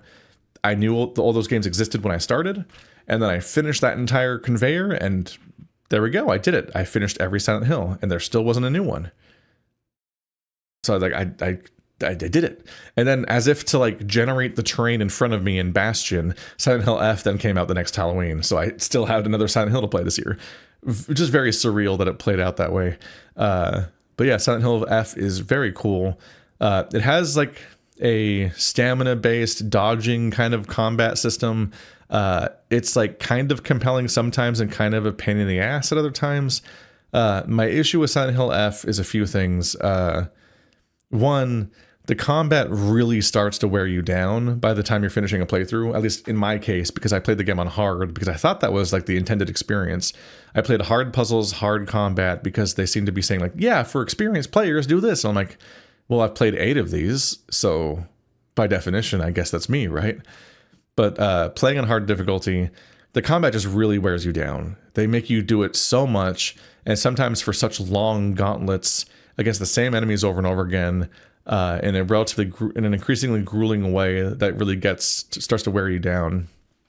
And part of my issue is also that like the game is split between the main town and these dark shrine levels, and it's not as good of a system to me as the old system of walking into a town, the fog rolls in, now you're in this purgatory-ish fog version of Silent Hill, and then midway through going through like Alchemilla Hospital, suddenly like the rust dimension happens, and now you're playing the same level still, but midway through it's been disrupted and the layout's changed and some doors are different and the whole thing's a different terrain and the monsters have switched and like something's up now, like you thought you knew this place. And like that whole dynamic of those layers of world were interesting to explore and mess around with. And it's a bit less compelling to just kind of get taken away to some kind of like nighttime castle where supernatural things are happening. In particular because survival horror games are interesting for their decision making, long term and short term, and like part of that is the choice to run away from things or to fight them, and what resources you use when fighting them. These weapons are going to run out of durability. These consumables that I can use to heal, I can run out of those. Or do I run away? But what if I fail to run away and they get me, and so I'd take more damage trying to run? Or what if I run away, but this turns out to be a place that I have to come to several times, and that monster's still here? Like Resident Evil 1 Remake gets that a lot, like with the Crimson Heads and all these other things. Like there's so many systems based around that navigation and decision making and the resources. Silent Hill F starts off like that, but its level design is more linear in that you pass a lot of point and no returns. So if you did run past things, you're pretty much just going to get rewarded for it because you're never going to go back to most of these places. And if you do, they'll be in a different state. So they try to counteract that by just forcing you to fight everybody in order to beat a gauntlet. So there's just a bunch of rooms where you can't continue until you fight everything. And that sucks because that's just removing decisions from the game. So that makes the game shallower, even though the combat has more depth to it. But what gets even worse is that in the shrine or castle levels that aren't in the Silent Hill type town, you don't have weapon durability. And then eventually you don't even have a weapon. You just have abilities basically, and those don't really cost you anything.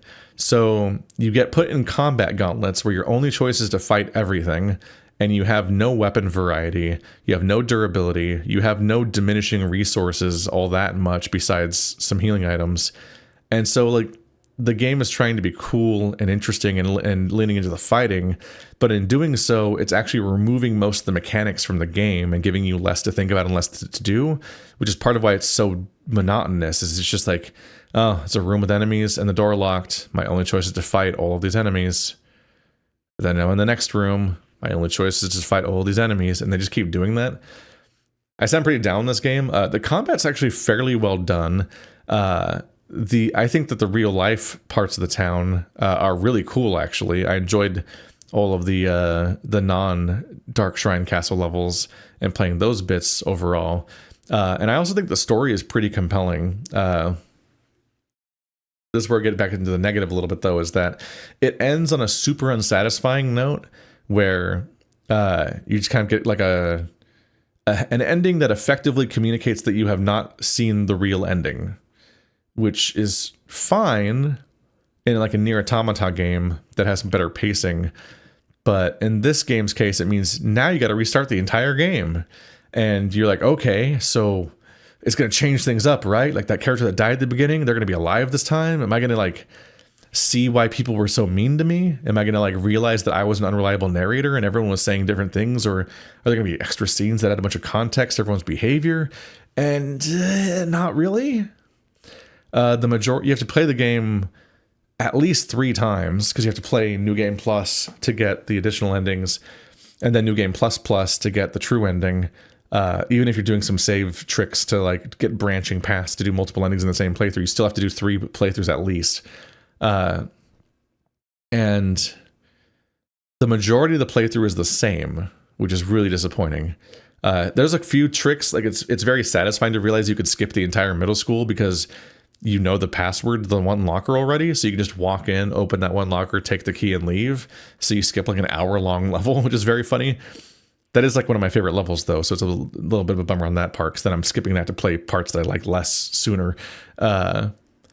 But overall, the majority of the playthrough is basically the same, and it mostly just gives you new notes. So there's new documents where old ones used to be that are giving you different layers of context than the previous ones did. And those are good. The story is really solid on this game. I just don't think that this was the best way to deliver it. I definitely feel like there was a more streamlined way to handle the additional playthroughs that didn't involve wasting your time so much, especially since the additional endings unlock new boss fights. But not only did the majority of players play on easy by default on difficulty, which surprised me, almost everyone I know that played on higher difficulties, when they had to then play the game several times, was like, well, I'm going to go to easy mode because I want it to be faster, because it's going to be a pain in the ass. So like people are just, that's people admitting as an overall group that the game's kind of tedious and they don't want it to be tedious. So they're specifically switching to an easier difficulty and getting a lesser experience, specifically because the way you're delivering the story isn't compelling to them. And it's only gotten rougher since then, because they've added new patches, and in the new patches they made it so you can skip an entire area of the game in New Game Plus. Several enemies, several fights have had barriers removed that locked you in, so you had to fight them. A bunch of enemies have been removed from the game as far as enemy density goes, and they added an easier difficulty, an even easier difficulty than the one they already had. So I'm like, okay, so you've made a game where people increasingly just want to sleepwalk through it as quickly as possible because they have to play it so many times. Like, that just seems like a non-ideal way of conveying your story. Like, at some point it feels like the New Game Plus version could have just been, instead of being an actual replay, could have been an abridged different story, or could have had different cutscenes and a different trajectory. Like, it would have been cool if you actually got a different story where maybe at the beginning of the game, instead of the character that dies first, the other character dies first. You're like, oh shit. And you played a different trajectory where you see how the story plays out with that character, and maybe go to different locations in different orders and different scenes happen. Like, it's more work, obviously, but since it was designed to be a multiple playthroughs game, it would be really cool if the multiple playthroughs were actually compelling the whole way through, because they do get compelling, but there's a lot of repetition to get through to get there. Like, you know, your game has a lot of repetition when my recording of playing it multiple times is me just like going like, all right, well, I'll see you guys in a few hours. And then I just don't show the entire middle part because I'm on my third playthrough to get the true ending. And I'm like, none of this is relevant. You don't need to see any of this. You've seen it already. You've seen it twice, but now there's not even new documents the third time. But the New Game Plus playthroughs have branching story paths based on you getting this one sacred sword and whether or not you purify it. And the sword does not exist in the original playthrough. It only exists in New Game Plus, and there's like an obscure quest chain tied to that. And this isn't really a spoiler because the game tells you the moment you beat it once. It tells you the conditions for getting all the future endings, and it tells you about the sacred sword, which you don't have context for yet, but you hopefully will find it. And it does a good job at signposting how to start the quest for the Sacred Sword at the beginning by having an audio cue that draws you to a location that will start it. So like, it's pretty on rails there on helping you out. But the story does not branch pretty much at all until right at the end, when you finish getting the Sacred Sword towards the end of the narrative, right before the last zone, basically. And then that last zone has entirely new cutscenes for its entire duration. It has several new scenes, several new documents, and a bunch of new narrative context that's all specifically tied to which ending that you're already locked into, because you've already made the decision that triggers which ending happens. And now you have like 2 hours of gameplay after that decision that is the ending, essentially. And that includes one of the best zones of the game, which you have to replay in every ending. But the fact that that zone, which is pretty well made, is also where all the new scenes happen is pretty cool. So that stuff's really cool, and the actual endings keep adding more and more layers and context, and the narrative gets really good. It's just that I just think they stumbled a lot along the way by having you replay the game so many times and not justifying that time in a way that respects the player's time that much, while also just kind of like defeating the purpose of survival horror sometimes with its combat, which might be different now because of the updates, but I only did one playthrough on hard, and that was at launch, and I just know what that one was like back then. Let's see here. Chance of Sonar. We can put that right after Repo, I guess. This is one of those games where you need to figure out the languages of things. It's a fun little puzzle game. There's a few puzzle games that are about language, and this one's probably one of the better approaches at that concept. It's a nifty little thing. I think I beat it in one day, so it just hasn't left a huge impact. Didn't necessarily have massively clever puzzles, but it was like good at what it did. You have the stylized visual style. You see a bunch of different cultures interacting, and they all speak through via these glyphs. Each culture has its own series of glyphs, and then over the course of the game, you piece together what they're all saying and use that in order to progress through the game. That's pretty neat.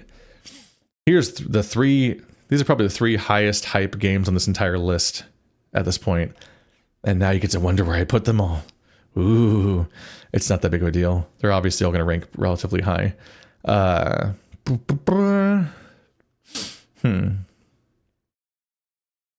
I think Night Rain might go right above Mega Bonk. Relatively middle A. I like From Software. I like their combat. I like a lot of their design philosophy. The moment they announced Night Rain, I was nervous because I want to play Souls-likes that have like that exploration element of like I want a big castle with doors that don't open from that side and a bunch of like compelling stuff to navigate. I want to go through Lordran again. I don't necessarily always want the same thing every time. It doesn't always have to play like Dark Souls, like combat wise and so on. But like I do kind of like, I like the way that From Software designs levels. I like that it feels like we're in a conversation with each other and they're kind of fucking with me, and there's like jokes being played and so on. There's like a sense of humor to it all. I think that their games are very funny, but they're only funny largely through their level design. And so my issue with Elden Ring the first time was that so much of it was a big open world of fields, and I'm like, most of this is just kind of empty. That bums me out. If you're running around on your horse everywhere, then you don't have to interact with the level very much. That just kind of bums me out. And here it's like, now we're speedrunning that concept, and I'm like, because now the idea of exploring a place like basically doesn't apply, because you don't have time to explore. You're just running at objectives the whole time. So like, it's just so far removed from what I like about their games. But once again, just like Elden Ring, I do have to begrudgingly admit that it's also really cool. Like, when you're playing Elden Ring and you have a surprise dragon fight you didn't know was going to happen in a field, or you explore a zone and it's so big, you're like, wow, this game's really big, this is cool. Then you walk over and the next zone's even bigger, and you realize that the map was hiding how big it was, and it like the entire map got bigger, and you're like, what? And they pull that trick like 6 more times. You're like, how fucking big is this game? Like, there are so many cool things that Elden Ring brought to the genre, and Night Rain also has a lot of really cool, interesting ideas. I do basically just play it with my friends Toaster and Illusory, and I just follow them. I let them shot call and make all the decisions, and I just try to play my character well as a different character than them, and just try to keep up and just kind of hope that I'm not the one that's throwing during the final boss fight. There's a lot of stuff I can take or leave. I don't love doing roguelike runs. I don't love losing a big long run because you put all this work in and have good builds, then you just choke at the beginning of the boss fight because they just like one-shots everybody and you get caught off guard or something. Like, there's just like a lot of elements of that can be rough. The weapons are really badly named in that the weapons are specific categories, but some of them are named after other categories than the one they are in, which is really stupid. Like, a weapon can be called a great axe in its name, but not be a great axe. Fuck off. Like, there's so many dumb things like that. There's a lot of like questions of like, what the fuck does that status effect mean? Your job will be to compare 3 pieces of loot to figure out which one to equip on your character, and you can equip a lot on your character because you have 2 weapon slots that you're holding with your hands, but then 4 other weapon slots you could switch to. But if you're not switching to them, then whatever you have there at least will happen to be passive effects on your character. If you get the right kind of things, you can like get passives on weapons. So you're constantly cross comparing a bunch of things because there's so many choices to make about what to keep and what to drop. And that really gets gummed up when you're reading something and you're like, I can't tell what that does. Is that good for me? Like we probably played for like 20 hours and we were still having realizations that some of the things we've been picking up actually never did anything because they don't actually apply to that kind of damage or whatever. I don't remember the exact examples because we haven't played for a few months, but they'll have like increases something damage or something. And like, you'll like, that sounds like it affects me. That sounds like I have holy damage. That's probably like that or something. And you'll be like, and then you'll find out that this or that thing doesn't apply to that. And you're like, God damn it. There's characters who mechanically just don't hook into the systems. Like there's a cooldown reduction stat, but it doesn't apply to this character who has summons. So for them, that effect just does nothing. And the loadouts, probably, I think my least favorite thing about the entire game, I'm just remembering, is that the loadouts are a giant pile of gems. You get 1 million loot gems from every run you do, and you end up with this giant inbox of them, and you have to try to read all of these, and they each have 3 separate things that they do at once, and those 3 characteristics are totally unrelated. They're just random. So they're not even any kind of synergy or build or even like helpfully themed in any real way.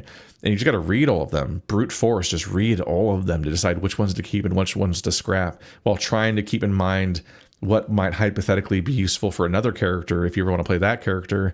So you're keeping a bunch of them that kind of sound okay, but you just end up with like this list of like 100 things. And you'll be like, you'll lose to a boss and be like, okay, I should make a new build. I should make a better build to respond to this next time. And then you'll be like, all right, guys, hang on. I got to read my 500 gems to see if any of these sound like they'll be more helpful. And like they've tried to have filtering systems that help on some level. And sometimes they do, and sometimes they don't. A lot of the filtering systems even then just don't actually aid the process all that much. I'm gonna move my webcam down since that part of the screen is now empty and no longer full of all the other icons. But overall, yeah, the combat's cool. The bosses are cool.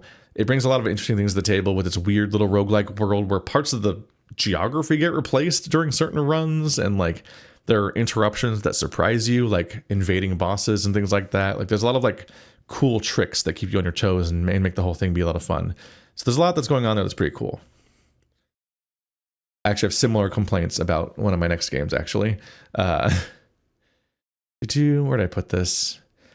Let's put Expedition 33 right after Threefold Recital.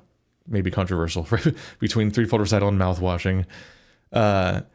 Expedition 33, Clair, Obscur, Expedition 33. It's weird. I always want to call it one of those two things. Either of them already feels like enough of a title. Is a French JRPG that is real good. The story in particular is extremely good all the way through. The combat is weird because they take JRPG combat and they have a bunch of interesting quirks added to it, but they also have parrying and dodging like it's Paper Mario and so on, like those kinds of games where you can press a button during combat to affect things by timing it correctly. But that totally fucks the difficulty curve of the game, because now you've inserted this mechanic where people can theoretically always win a fight.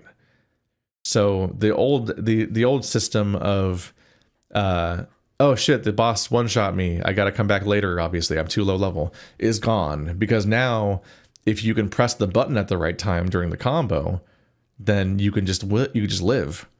So now theoretically no bosses are too powerful. You could always, by playing perfectly, win. And the game hits you with challenge fights relatively early on, like an elite enemy, a chromatic enemy, of which there are many. And you're like, oh man, this guy's tough. If he hits me a single time, I'll die. But if I parry right, I win. And I think that when you first encounter those, you're meant to be reasonably likely to beat them and just see it as an interesting challenge. But that sets you up to think that way about all of the enemies forever. And it really just leads to a really strange game where you could reasonably beat everything the first time you encounter it, but some of them you will suffer for. And in particular, the more you do that, the more you're going to be really caught off guard when you then go into the next room and the next enemy just falls over with no effort. And you're like, what? And in particular, the game has this crazy escalating difficulty curve for side content that is right next to the main content. And the main content will just get easier and easier and easier the more side content you do. But my thing is, I'm always like, optional content kind of doesn't exist. It does, obviously, like in the literal sense. I'm not stupid. But I mean, like, I bought the video game to play it, right? So I'm going to play it. Look, that's stuff for me to do. I wanted to go do that stuff. I don't grind. I don't repetitively do things over and over again if I can avoid it. I don't want to repeat content. I never run around in grass fields and fight the same enemies over and over again unless I'm being forced to for some reason. So like, I'm just doing the normal RPG thing of just wanting to do all the quests or explore all the places. And if you do that, you will outstrip the main story content in Act 2 so dramatically that entire boss fights will just never express like phase changes during key parts of the story. You will kill them so fast that you'll be confused by what the point of the boss was or what it was going for. And that sucks. It feels like you're being punished for playing the game. And the game could more organically control what you do and don't do if the parry mechanic wasn't there, because you would then be able to, it could kick your ass and you'd be like, oh, I'm too weak for that fight, and you have to come back later, and then you'd go do more story or something and then come back later when you're strong enough. But the fact that you can just beat those fights by just playing a bit better encourages you to somewhat just sort of dig your heels in. And what's wild to me is that Act 3 is so full of optional challenges for dozens of hours that get increasingly comically hard that I'm like, what was the point of Act 2 being like that if it was going to ruin the story progression of Act 2? If Act 3 is after most of the story and is full of stuff like that, why didn't you just make Act 3 like that, but the rest of the game was like reasonably well-paced and balanced? Like, it was a very strange choice. The fights are really cool. The camera stuff and the directing is really dramatic. All the actors are really good. Incredible story. I haven't finished it yet because I'm still in Act 3 because it refuses to end. The Game Awards happened and an update happened where I added more content to Act 3, and I'm like, okay, I'm getting tired of this now. Actually, I'm actually getting tired of this game. I do think the game wears it as welcome in Act 3, in part because the narrative context gets really spread out. Some people see Act 3 as completely optional, which it technically is. But as a little warning, don't skip Act 3. If you really need to, look up a guide about what is important to do in Act 3, because Act 3 has several significant story arcs you can play through in optional dungeons, and they're not even that badly paced or long. Like, it's just more normal content like the main story had, and it's fulfilling to do. It also puzzlingly introduces loyalty missions, like in Mass Effect 2. Like, if you finish talking to every character's story bits, it will just you'll get a quest for each character, and each one will unlock like an ability or something, but it's also like it's a final story bit to play through with each character. So like, that's obviously compelling and you don't want to miss that. But a lot of people just go straight to the objective in Act 3 thinking that's all that chapter is, and they miss so much stuff, and then they get mad when I tell them about that. So definitely do play Act 3 if you play this game. It's worth doing that. I know I'm slightly spoiling structural things, but it's like, I don't think it's that big of a deal. I want to talk about that because it's important to some of my weird critique, which is that Clair Obscur is like obviously unfinished, and it's crazy that that's the case because it's a really good game. Or at the very least, they changed plans midway through in a way where you can see the record scratch in the game design, and it's still there like a scar in the game design. It's interesting. One of the first hints is that near the end of Act 2, you do like a kind of like recap of all the previous zones that the story took you through. And one of them is the fire and ice zone, which the story did not take you through. That was an optional challenge area that you did not have to play.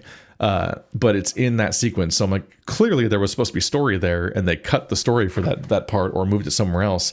But this level was already made, so it's still here. Really weird that it like straight up admits that the game had a different design at one point. Maybe that has some like ludonarrative value, and that like it's like a game about creating and stuff like that with some of its stuff, maybe. But what gets really weird is that every time you do a major story mission, if you come back to camp, you can talk to all of the NPCs and get a new conversation with each of them, each of your party members. And those are like nice scenes that you want to see.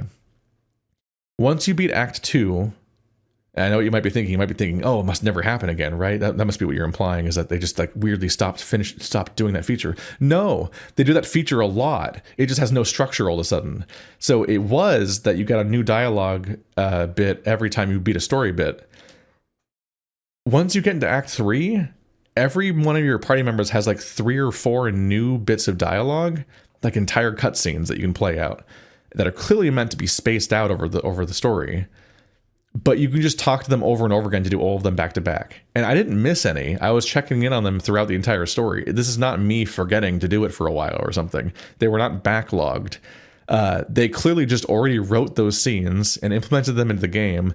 But then like the overall narrative structure, like the structure of the game that was supposed to support you, that being sprinkled throughout the game, is just not there. So they just dump them all on you at once. And so it goes from being a game where you talk to this a particular NPC every 6 hours to see their next story bit, just like in the Mass Effect games, to out of nowhere being able to just talk to them 4 times in a row to get their next bit of story development. And each time it's framed like time has passed since the last one, but you're just talking to them over and over again. It's really weird. It's the game's credit that it's so good otherwise, but it's like it's fascinating that you can just tell the game wasn't, something changed dramatically before it came out in a really weird way. That stuff's really neat. I also just don't like, I love and hate the Lumina system. There's this thing where you can get a bunch of abilities to equip on your characters, and as you level up your characters, you can equip more and more things on your characters, and they start like changing the rules of how your characters even play in a way that I think is cool. But there's too many of them. There's hundreds of them. I recently did a count of just all of the Lumina that I have one description. I think it was like energizing. I think I sorted alphabetically in the end game to just the ones that say energizing jump, energizing attack. It was like 30 or something, or like there was like at least 20. There was so many of them, and they were just ones that give you 1 AP when this thing happens, 1 AP when that thing happens. And I'm like, oh fuck, that's just one section of this menu that I've been scrolling through all these years. Like, it feels like years. There's just, at some point, that system is so bloated that it gets exhausting to scroll through, and there's just so many interface elements that if you watch my playthrough out, you'll see me complaining about, where I'm just like, it's too hard to see which ones I haven't memorized yet, because the diamonds, like the interface is too small and the icons for it don't stand out enough when you're trying to like scan through them, and there's like so much. I feel like I'm checking my email at some point. Like, it should be really cool to like wire your character up and make a little build. And yeah, like I made one of my characters have a nightmare build where they can do utter bullshit, and a lot of YouTube is dedicated, I think, to explaining how to get a bunch of bullshit builds in that game, and that's like a lot of fun for people. But that system is a lot to stomach to get there. Like, its current implementation has there's decisions that could have redirected things in a healthier direction before it was made. But now that it is made, there's definitely just like interface things that could be done that would make the whole thing smoother. Like more abilities to like find the different categories you're looking for, more like sort of loadout type stuff. The ability to sort by whether or not you've learned something. Like when you're looking at the Luminas that you can equip as physical objects, the Pictos, that's what they're, because they're both words for the thing. The Pictos themselves, the physical equipment ones that give you stats, but also the ability, those need 2 things. You should be able to sort by whether or not you've learned them yet. It's just such a simple thing to include, and they don't have it still. And you should also be able to sort them by cost, because eventually, once you've learned them all, your best incentive is to equip the ones that cost the most, because then you're saving the credits. Because if you're equipping them here, then they're free. They take up one of your 3 slots, but they're free as far as the currency goes, because then otherwise you have a limited number of points to spend on learning them as far as memorizing them in the outside of the equipment menu. And so you want to get as many of them as you can via the equipment menu. So you'd want to sort by most expensive to find those ones, but you can't do that. The best you can do is sort them by cost in the other menu, find the one you're looking for, memorize what its name is, go to the other menu, which is the same list of the same items, and then sort by alphabetical and scroll down to that name out of hundreds of entries. And it's like, that's too many steps. This shouldn't work that way. That's just stupid. That's not a smart way for that system to work. And there's just so many quirks to that menu where I'm like, why isn't it just a little bit more reasonable? I also don't love that you have to memorize Pictos. When you get them, you have to equip them for 4 fights, and then you learn the skill. You don't learn it permanently. You just get the ability to learn it with the points. That's how you get into the second menu that I mentioned. The problem being that, once again, there's hundreds of them, so you end up just turning all of your characters into Picto memorizing mules that always are memorizing Pictos. So they never get to have builds because their game showers you with so many Pictos all the time in every dungeon, so that if you are just playing new content all the time and not grinding and wasting time, you will always have a backlog of Pictos to learn. And so you're always just equipping that on all of your characters as much as possible just to get them learned, which means you can't just like actually give your character a build with those 3 slots and it makes it a bit frustrating, because then when you get to a real fight that you're stuck on, you then are like switching over to a build and trying to think about what to put on each character, because you don't have loadouts, so you can't auto equip the things you want on them once you're done learning Pictos. You just have to actually just sit there in a menu for ages and think about what to give them, and then go back to finding the next one to memorize after that fight. And it's just like this. I spend so much time in this menu. I want to enjoy the cool levels and the cool story, and you're making me spend so much time in this Picto menu. And some of it leads to mechanical depth, but not a lot of the time spent in that menu is not depth based. It's just tedium. It's just a not very well implemented interface that gets in the way of the thing that it's doing. Otherwise, yeah, once again, hell of a story, cool gameplay, exciting boss fights, very stylish. I wish the game was better paced and better had a better control over its difficulty curve, so that boss fights didn't get increasingly underwhelming. Because at the midpoint of Act 2, they start to really hype up each boss as being comically strong. There's one that's just in a giant field of corpses, just unspeakable horrors. And then you beat the boss in your first try, and you're like, oh, I guess. And you're like, I've been stuck on bosses up till now several times, but increasingly, especially in the story, the most hyped bosses are just not a big deal. There are like 2 bosses at the end of the post game or the end game that are optional, that are so comically overtuned that I don't think I'll ever beat them, but we'll see. I would love to, but I don't know if I hate myself to do bosses that wipe your entire party in one hit and have like 18 hit combos that you have to parry perfectly. That's not the game I want to play. But overall, it ranks real highly. It might even be in my top 5, except where do I put this one? Of course, Blueprints is an S rank. I might put it at the top. Blueprints might be the best game of the year. And that's not just because it was a big moment on my YouTube channel where everyone loved it, but like, it is really cool. It is a weird roguelike puzzle game hybrid where you build a tile-based mansion and try to get across the mansion and figure out how to get into the door at the end. And you don't know what that means going in, and there's a lot of revelations and reveals involved in figuring out even how to play the game and how to achieve those goals. And the further you get, the more the game pulls back the veil and pulls just insane moves left and right, and that stuff's really cool. Had a great time with Blueprints. It also tells a really interesting story, but it has layers and layers of subtext to it that are very modern and compelling and relevant to the lived experience a lot of us are dealing with lately. And so it's just a very cool, important piece of art. But there are elements to it that frustrate. You will often not be able to accomplish the particular goals you want to work on. And so the healthy way of playing this game is to have like 3 or 4 different long-term goals that you're hoping to address, and then just let the RNG kind of take you into its current and then respond accordingly to the opportunities in front of you.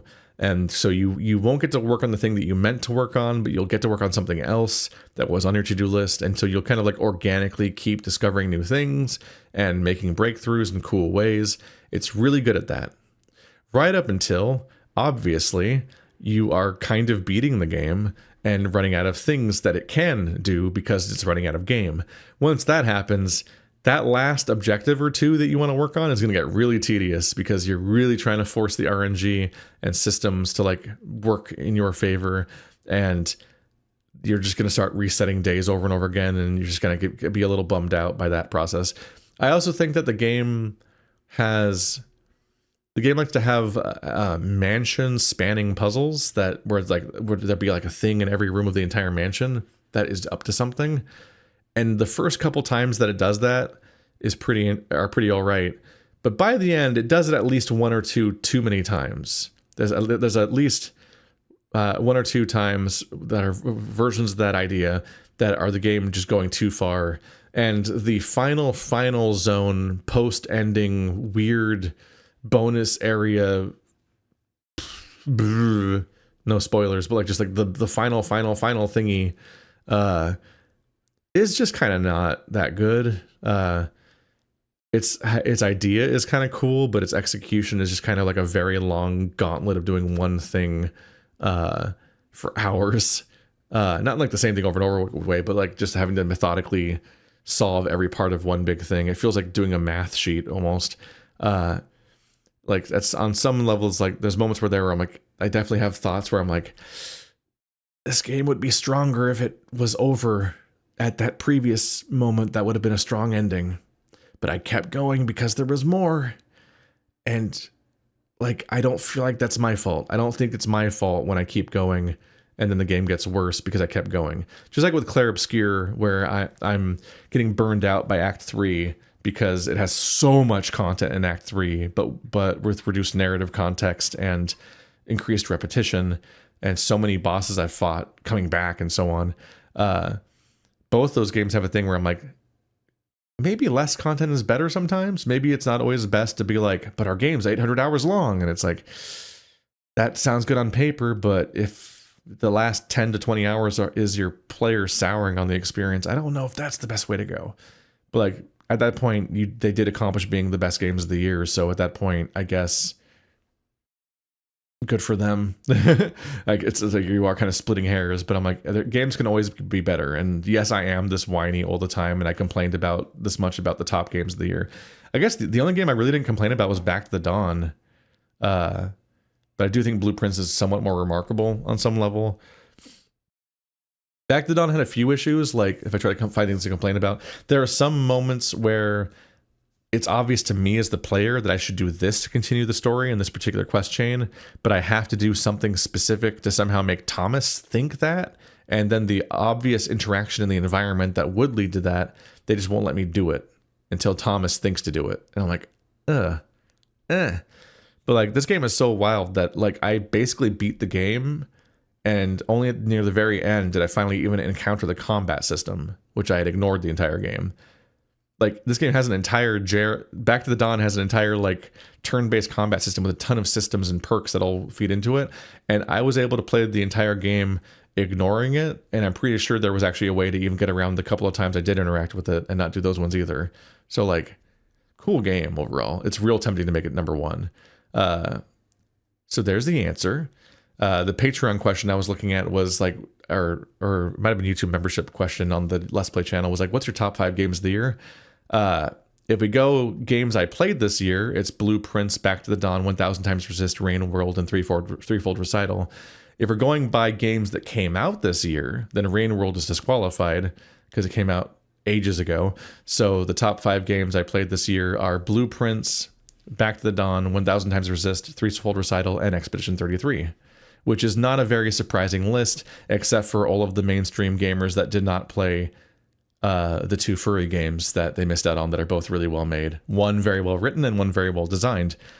And I guess 1000 Times Resist. That game got so much buzz in specific video essayist circles when it came out as being the coolest thing to come out all year when it came out. And then it just never caught fire and never got that much critical attention in mass. And I don't know if it even was mentioned during awards seasons. I didn't really pay attention because I don't care about awards. But I have not heard it brought up this month at all. So I imagine it might have not even been nominated for things, which is a bummer because it's actually really good. But yeah, there's my ranking. Thanks for watching a video that's too long. My throat hurts. I did this all in one day. I have other shit to work on. I've got to do art commissions for coffee. I've got to record my actual Let's Plays at some point. I've got to go to the gym. I just had my replacement, my fucking temporary crowns redone today. I'm tired. I still have to do the Patreon Q&A that I was going to do, which is I have to do all the other questions, which will take me hours. But I just did this all day. Just talking for too long about video games at myself for an audience that definitely already went to sleep. Like, I guess congratulations on your favorite sleep aid video for the next 6 months. I don't even know if I had a good voice for that this time. I was probably kind of manic and energized compared to like the usual rambling. Although I do have like a flat affect, so I don't know. Congrats on your sleep, unless you didn't succeed, in which case I'm sorry about tomorrow, but I will not help you.